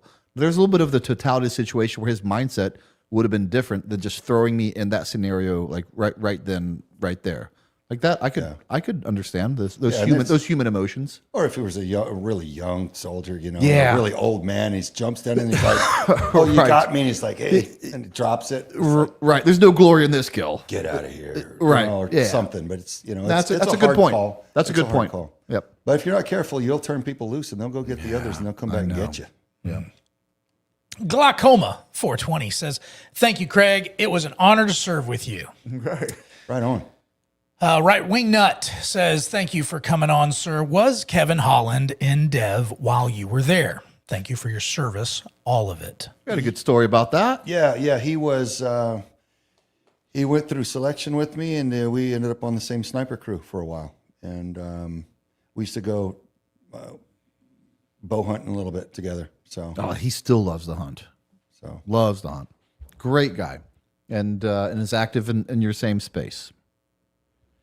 JROC 734 says, "I once was taking a shower, and after a minute or two, I realized there was a 3.5 to 4 foot rat snake in the shower, hiding behind the curtain and the step that you step over to get in the shower." He died. He died. I'm not real familiar with snakes, but I do believe a rat snake is a non-poisonous snake. And some people be like, "Oh, well, you shouldn't have killed him." No, any snake within my arm's length distance living space is going down. Or inside my shower while I'm naked. Yeah. Right. Yeah. Right. You know what? It's going to die. A little too close. That's right. Animal, person, anyone in your living space not invited deserves to die. Yeah. Intruder. That's right. I had a bad snake encounter. Did you? My wife has a video of it. It's pretty. Our house was getting remodeled, and it was about a 4-foot black snake. And I was like, I know these eat the bad snakes. The whole time while I'm wrestling with this thing, with a makeshift. It was one of the curtain rods trying to get it into a bucket, as she's yelling at me the whole time. And she was pregnant with. I can't remember if she just had Reagan or was pregnant with her. And the box flips over. This thing jumps at my face. I'm dragging this thing out the door, and I put it across the street. And she's like, well, aren't you glad you didn't kill it? I was like, no, because this would have ended in about 5 seconds. That's right. As long as you Right. do At some that. point, it's just about efficiency of time as well. Yeah. What about all those guys who sit to pee or whatever? I mean, I'm always worried about the snake coming up through the toilet. Yeah. I mean, I want to minimize my opportunities. That's at dangerous. That. Yeah. I mean, let me tell you what, I want to minimize that. So, Yeah. I mean, we're not going down that route, if nothing else for that reason alone. Important safety tip. Sounds like karma. Sit to pee. You could get your balls eaten by a snake. People talk about irrational fears at times. Yeah. That is on my list of irrational fears. It has happened. It is. Yeah. Yeah. All right. What else we got? Wiley Coyote. Wiley. All right, man. For the $5,000.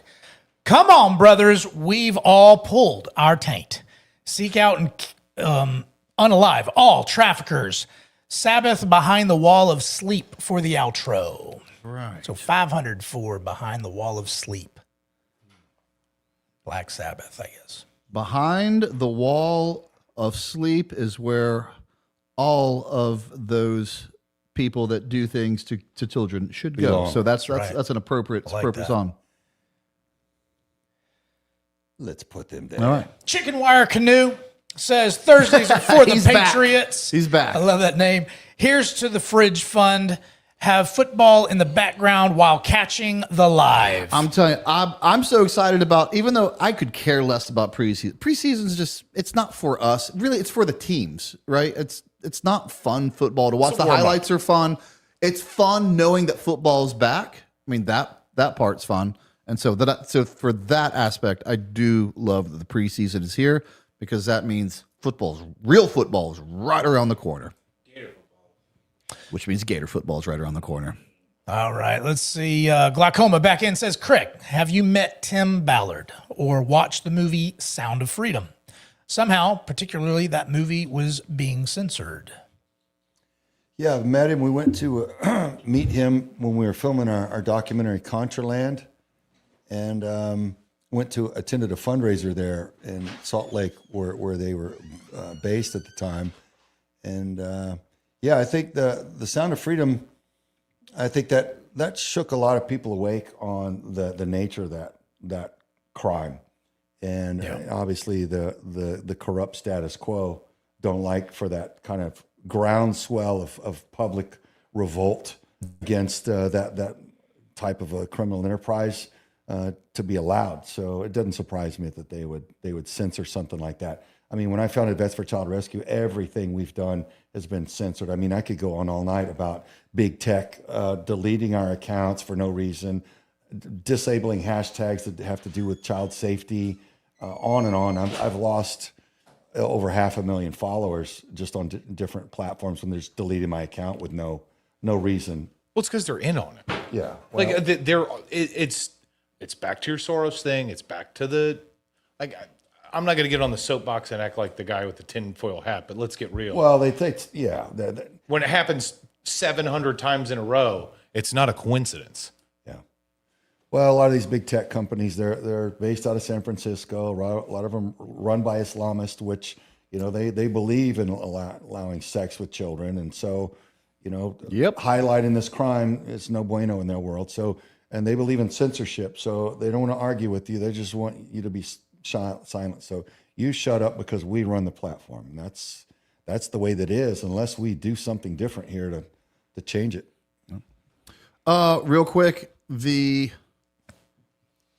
thing right here on the desk that I can't touch because I'm scared of YouTube. I'm not scared of much. Snakes and YouTube. That's kind of the list right now.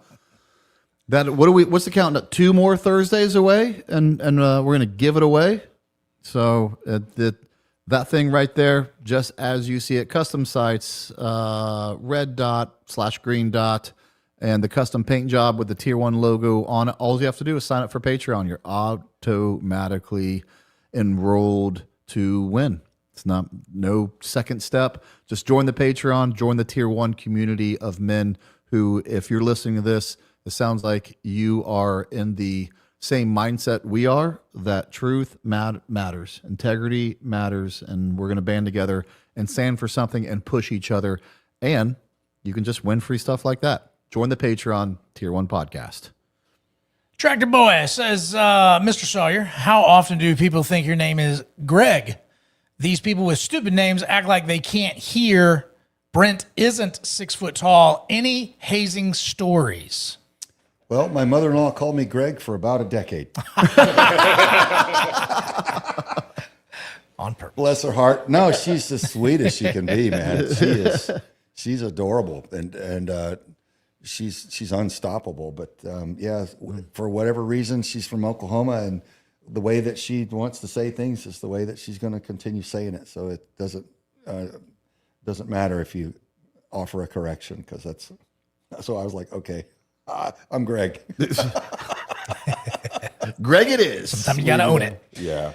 She's Let's awesome. see. Girl Dad, it's been a minute since I was able to go on a live show, but Craig, favorite kit up song? And why was it in the Navy by the Village People? It was not. Cheers, boys. All love from a retired Navy corpsman. Yeah, that's a good question. I'm sure you guys still had music in the team room and listen to songs, getting ready to do your job. Yeah, did you have one that you liked? There's a lot of them that I like. Right. I can't recall a specific one, but I mean, a lot of it goes, some things are timeless, and so Creedence all the way back from, it just harkens back to that Vietnam era. So whenever something like that would come up, everybody was just like relate to that, and it's it was a flashback kind of a thing, so everybody would get pumped up. But heck yeah, that's about it. T-Bone says, Craig, how was your experience on Top Shot? Do you have any good stories to share? Was the competition legit, or did Hollywood do Hollywood things and manipulate the show? For outro song, add this to the second place song to help tighten the difference. $50. Okay, my time on that show was a lot of fun, and so yeah, the competition was legit. Some of the firearms were a little bit faulty because they were very old, and so there was a couple of discrepancies claimed by some of the competitors. But they would allow me to handle some of the more difficult challenges and help the competitors get more out of the weapons. And something that people may not know is I got to do a lot of the high-speed camera with the Phantom Cam stuff, so that whenever you'd see the bullet going across the screen and hit the target and explode in slow motion, or the brass coming out of the weapon, they'd have me shoot all those shots. So they would have mirrors all the way around me at high noon, these high-speed Phantom Cams, and they were shooting all that stuff at a really close range to capture those shots. And when they found that I could give them the shot in one take, they would bring me in to even handle weapons that I wasn't a part of on that show. Someone else's episode, they're like, Sawman, can you do this because we're losing light? And I would, and it was, the producers appreciated it because I saved them a fortune. Yeah.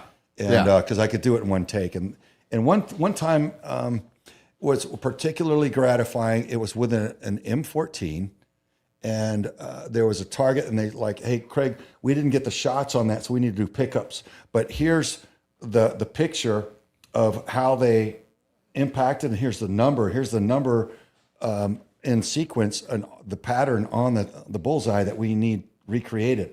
And so I sat there, and I was only like 15 yards from the target, but the cameras were right at the target, so all it needed to see was the bullets hitting in the right sequence that made sense with what had already happened. Right. So I'm sitting there with this image next to me, and I'm sitting, and I'm printing exactly what that looked like, and I'm doing it in sequence. And there's a new producer that hadn't seen me before, and he's like, "Sir, yeah. So what we need is," and they're like, "Shh, just let him do what he does. Let him work. And he's like, let him work. He's doing like number by number. He's recreating this there, and they're like, yeah, that's what he does. Did you only do He's the- like, that's freaking epic. Did you only do the long range, or did you all the sequences? All of them? Yeah. Did you do the one with the camera with the Glock? Was it a Glock or something like that, where it went around the corner? No, that wasn't an episode that I handled. Oh, okay. Yeah. That was a pretty gnarly one where they had like a camera and they had to look behind them and then take the shot. Yeah. I didn't handle that one.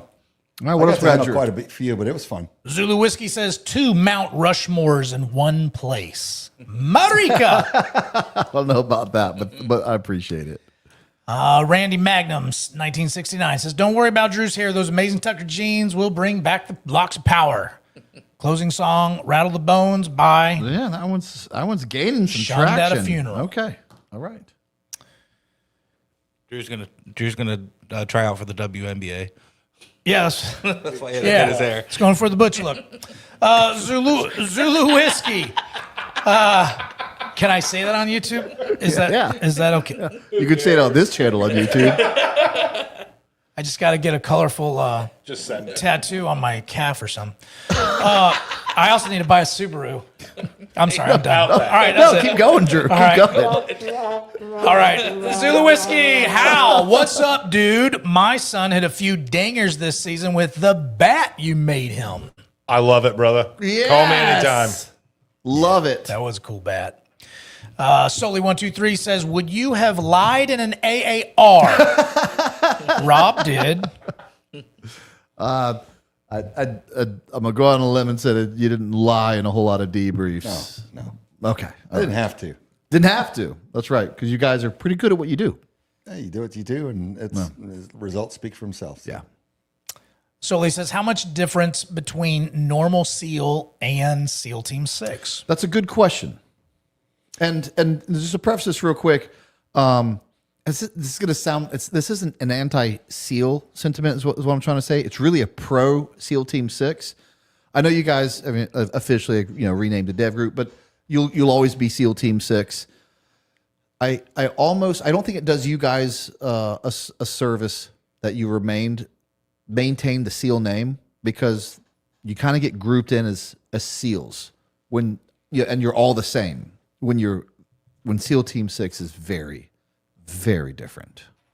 Yeah, but that's public perception, and that really doesn't matter to us. We do what we do, and you know what I mean. Love that. I know it's one of those things where I'm protective. I'm protective for you. Kind of thing. Like I will say this though, because I want to be very protective of my brothers and that command. I'll just say this. Dev Group has a larger budget than all the other SEAL teams combined. At least it did when I was in. Something tells me it still does. So I don't think after the GWAT the budget got smaller or cut. It's big boy rules. You're afforded a lot more luxury, not in comfort, but in support and things that you need in order to prepare. Right. And there's no excuse. It's big boy rules. There's no excuse for failure. So you train to the max because failure is not an option, and there's no sense of humor about failure. So you're not going to like to hear this, and you're not going to. It's not something you would say. So let me say it, and then I'll let you guide it in as you will. Yeah, because you earned it, because you showed yourself to be better than other people. I mean, that's just a truth. You're a cut above. You're the most elite of your organization, and so you should have more leeway. You should have big boy rules. You should have all the toys at your disposal. You should get the top pick of missions because you've set yourself apart. And again, that's not putting down anyone. People hear things like that. I'm like, oh, you're saying that you're better than them? Well, yeah, you are better than them, but that doesn't make them bad. But let's not pretend like there's not levels to this.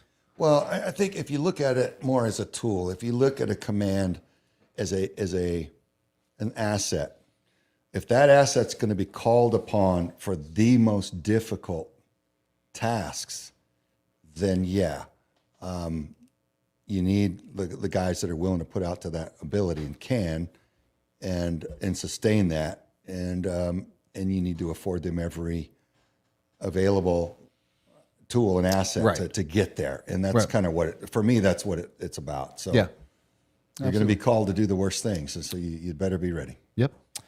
At this I8P, $50, man. Thank you for the love. We really appreciate keeping the lights on. At Braden Medlins, Thursday for the boys. It is. And let's see. But Wednesdays might be for the boys too. So let's figure that out. 62, right?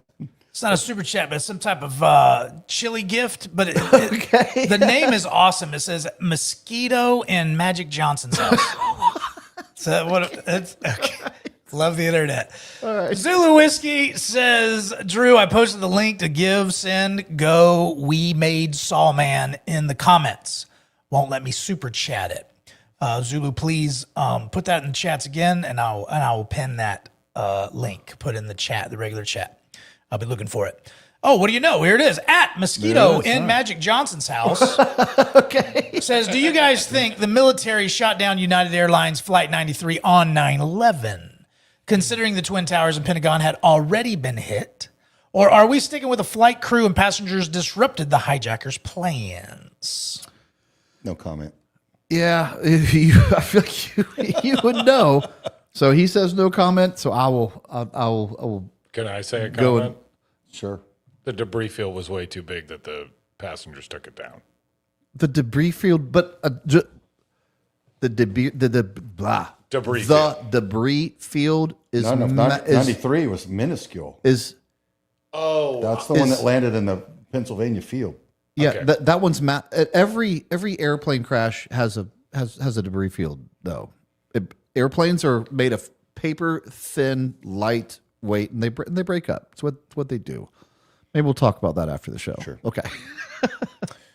Papa Tank 34 says, probably my last live for a bit. Oh.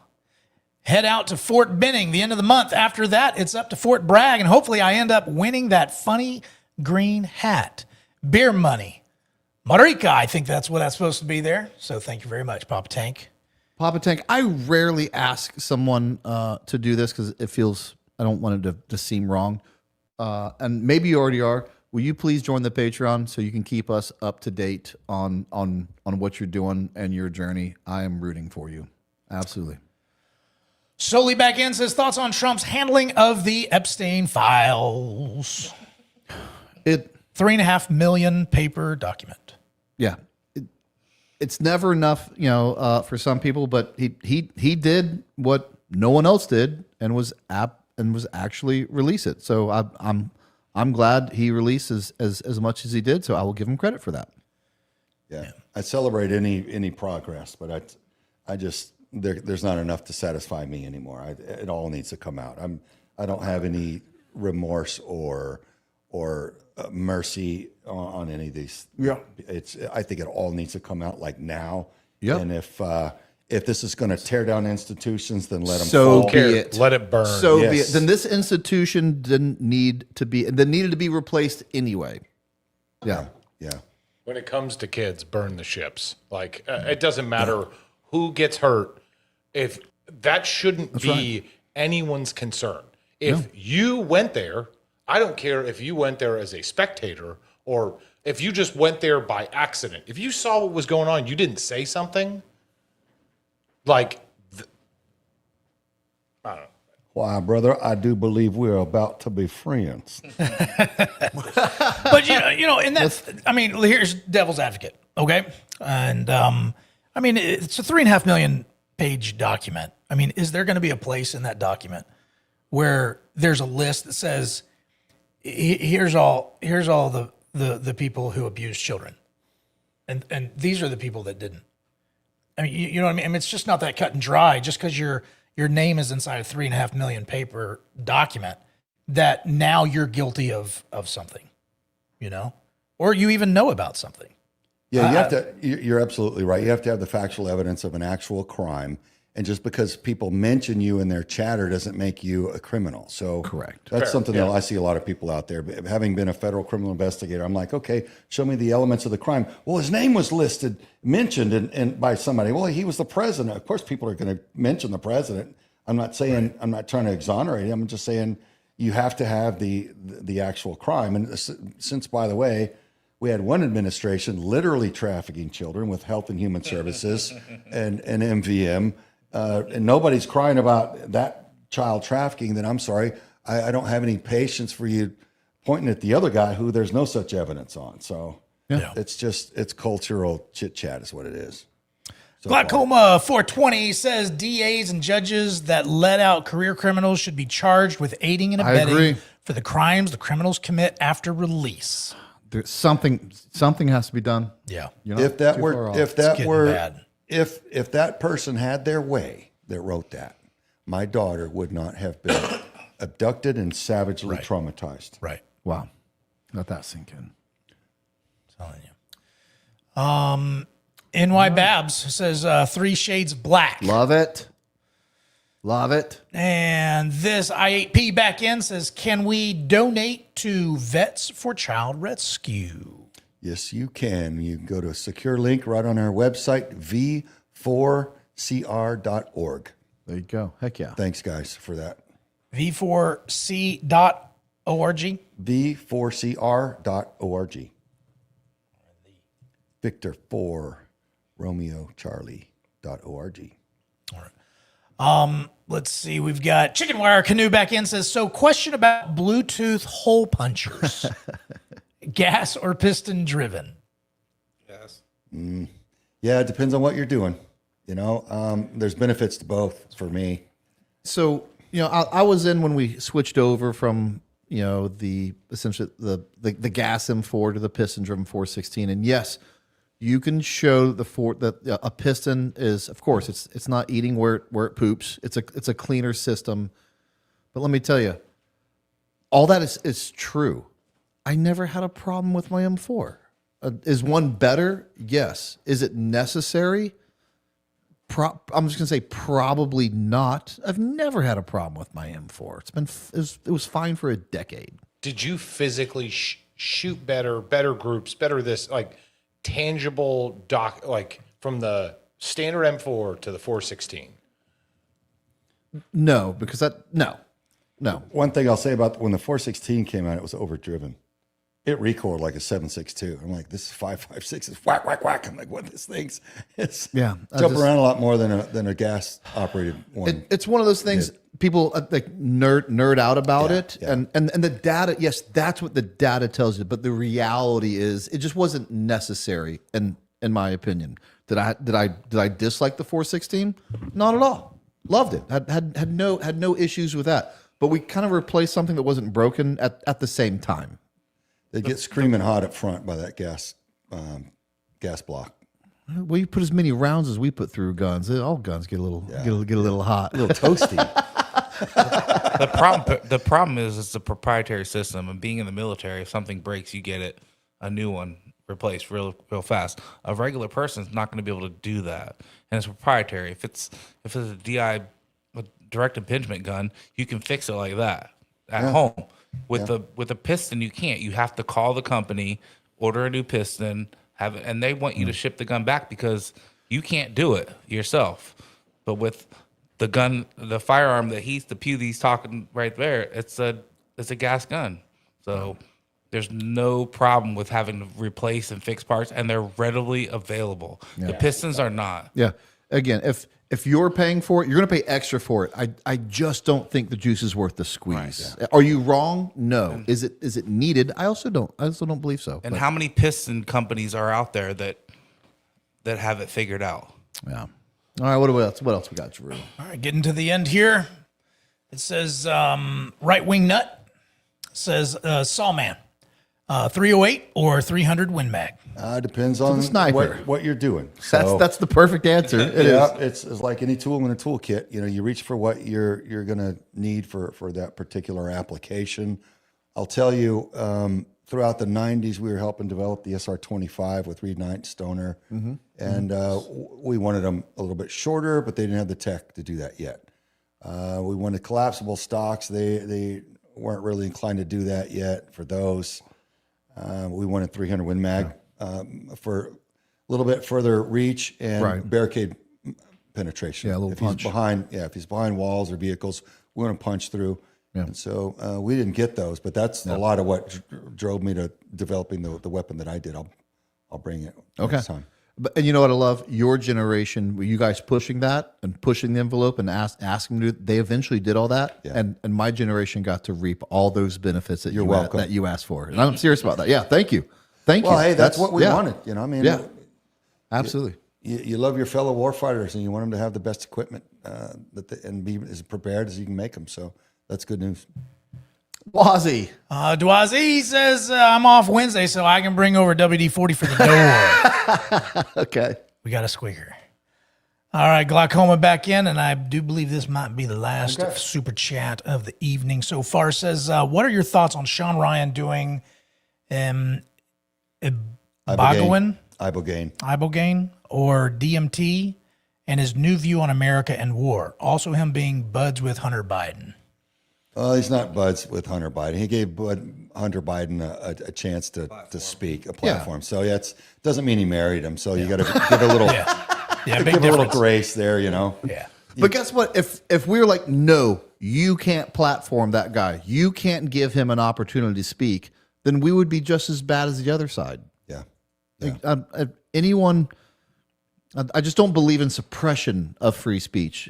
Give the guy an opportunity to either find out he's maybe not who you thought he was, or he's exactly who you thought he was, and thank you for showing us. So now, as for the Ibogaine, man, there's a lot of guys with a bunch of nervous system problems, TBI, and everything else going through these type of treatments, and I'm not seeing anybody coming out of Ibogaine treatment worse off. There's a lot of them, quite frankly, they're like, God's real, and He's calling me. Like I need to tighten up, and it's good. I'm like, okay, cool. So I've seen and been around a lot of guys with that, and I don't think that would change his political ideology. That's a personal thing.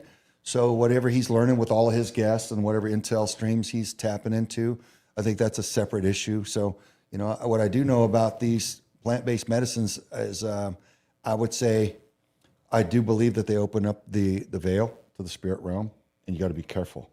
So they'll tell people, your intentionality is important, but they won't say what that means and what that really is. So I think your intentionality is, are you going to commune with your Creator, with the Most High God, or are you just wanting to have an experience and get high and wait and see what happens? Because if you're going to just get bombed on something and wait to see what happens, you're opening the door to the spirit realm. And if you don't have a preference, demons are coming, dude. And so I think it's dangerous unless people really know what they're doing and have the right guidance. I think that's a fair warning. I do. I think that's a fair one. And I think I also think God put it here for a reason. Yeah, I mean, I'm seeing people instantly healed from addictions, alcoholism, drug addiction. They're like, dude, I don't want to touch drugs anymore. I don't have any desire. It's like, get done. So I'm like, well, okay, well, it's hard to knock that.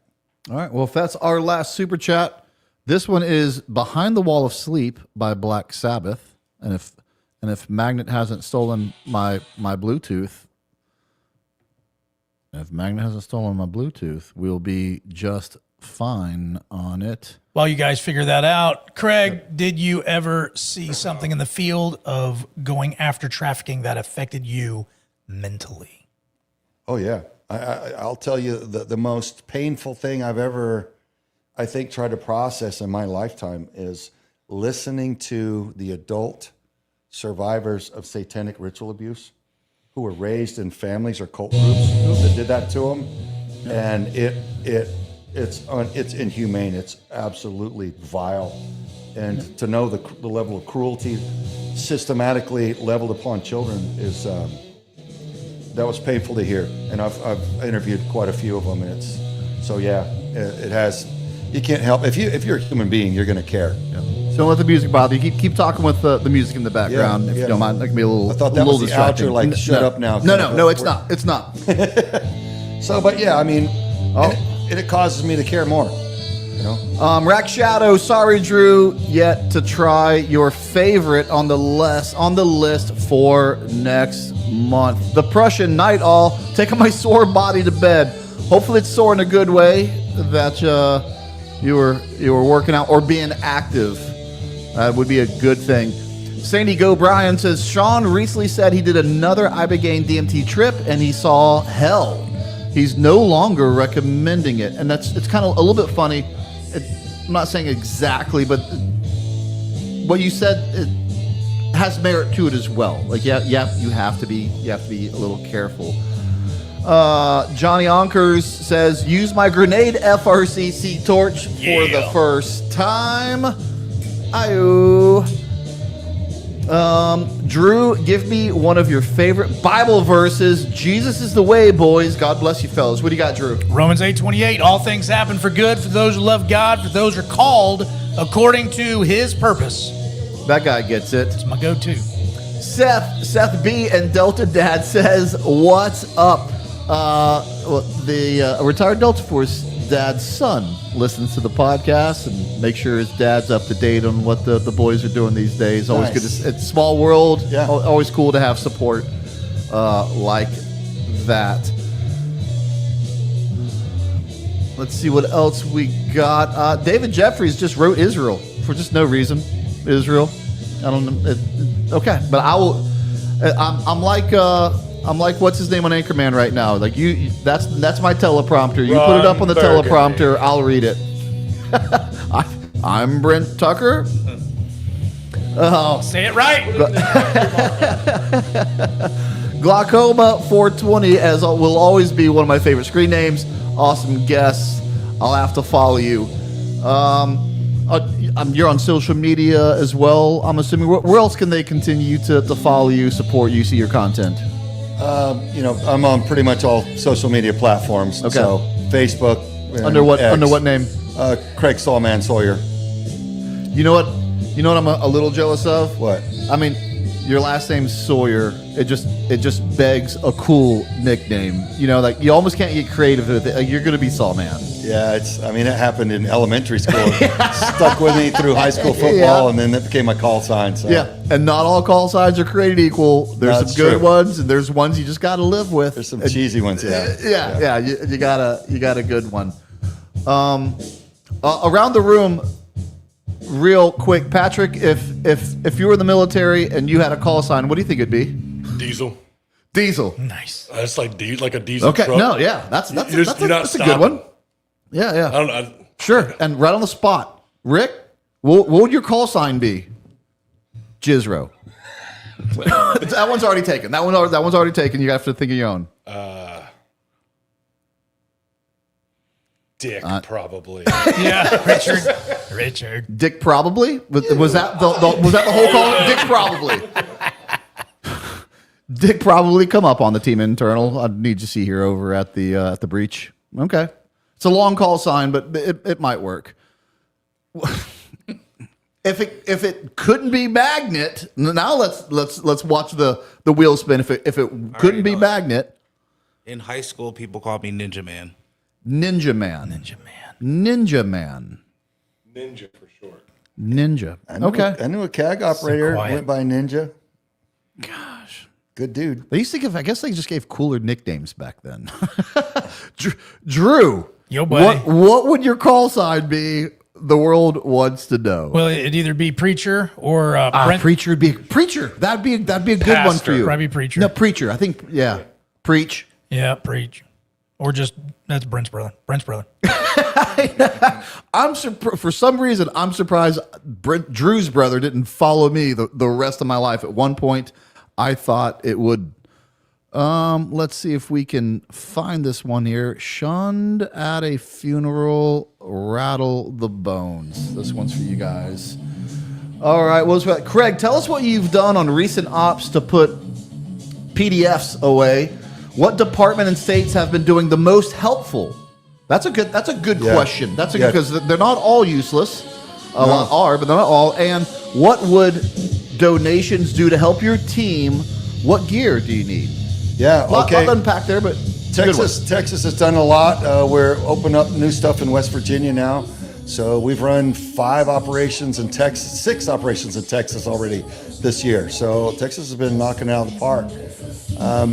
So we've been running those ops, still 100% conviction rate. We get anywhere from 2 to 7 predators arrested and about 15 to 30 warrants. That's each what I'd time. expect out of the good state of Texas. Yeah, so we need night vision. We used to have some, and I had a good friend that was my supplier, and he passed away, and so we got new personnel and new needs. So that's kind of, I think that answers all that. Yeah, I think that covers it. Last one sneaking in here by Chris2248. Good evening, fellas. This question is for Magnet. Do you know if the government appealed the federal court ruling on the NFA being unconstitutional prior to the deadline last night? No, they didn't. Son of a God! They did not. Is that a good thing? Is that a bad thing? That's good. That's what we wanted. Good. Never mind. I'll take back my outburst. Never mind. Miss like Gilda Radner. Oh, never mind. Misread the room. That means that it's twofold. So, like, I played devil's advocate with him last night that, well, they didn't want to appeal it because if it goes to the Supreme Court and it gets ruled on, then it's going to be for the whole country instead of just that district or just those people impacted by that. Okay. All right. Shane says, Brent, what is an ETF team? The ETF is the Expeditionary Task Force, and that's just a Tier 1 team that can... Usually we're kind of constrained to particular regions in a country, but the ETF can go anywhere and do anything, and that's exactly what we did. We went anywhere and we did anything to bad people. The ETF was a lot of fun. In a combat zone. In a combat zone, the ETF is.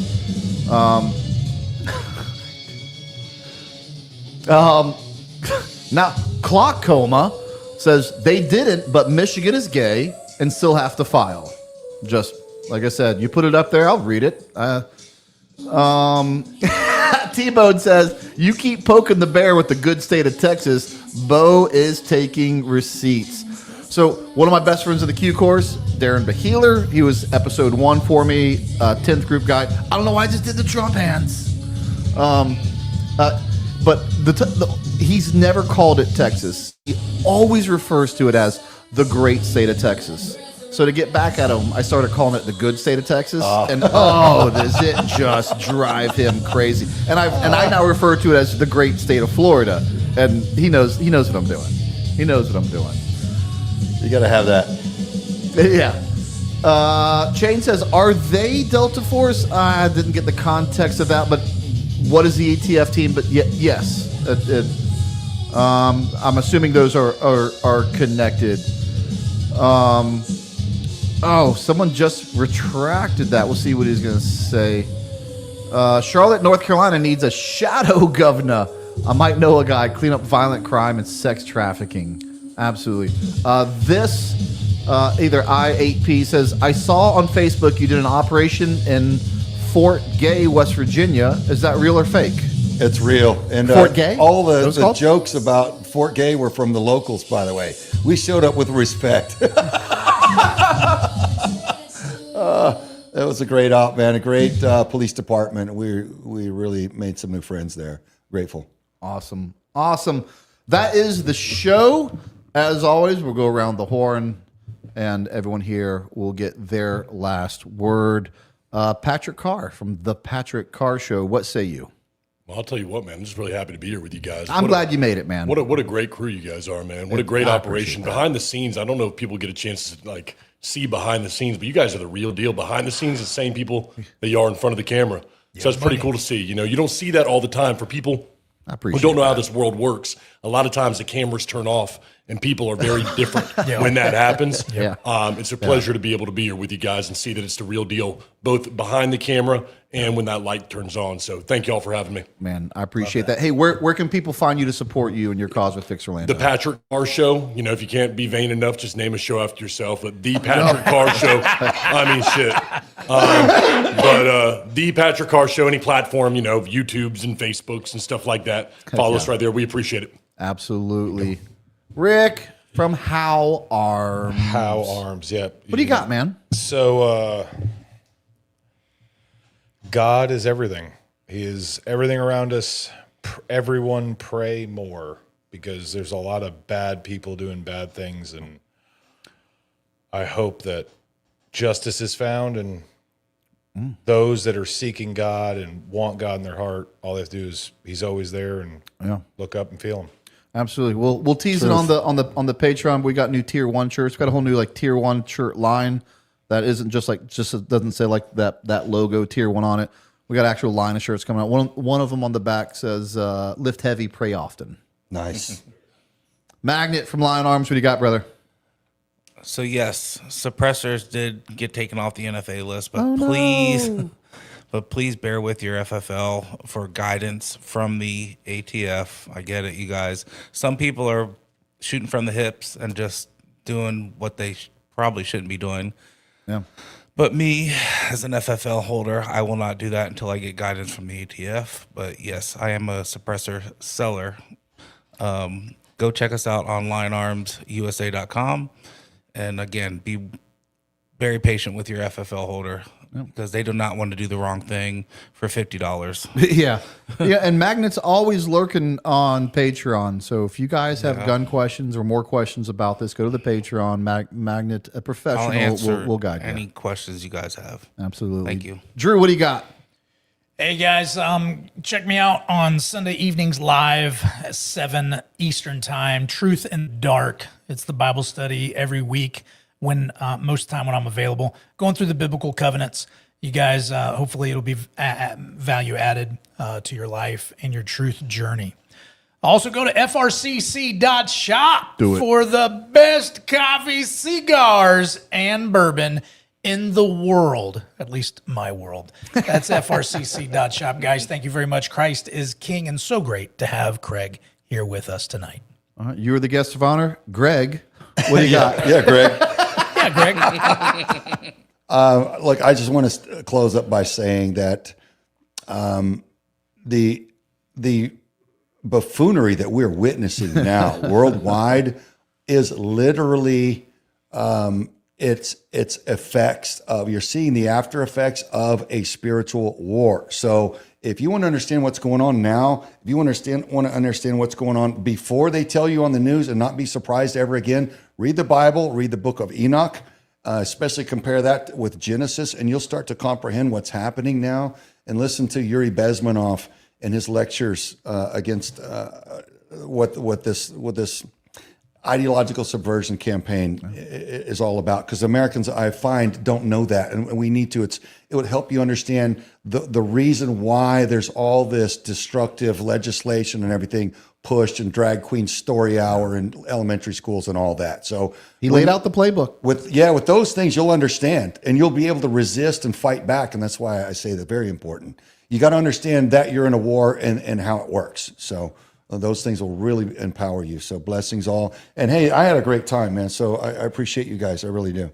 I love that you were able to say for the live. I told you the recordings are what they are, but the live is the highlight of my week. And I'm glad we got to experience that one. You stuck around for it. I really am. It's a madhouse in here. I love it.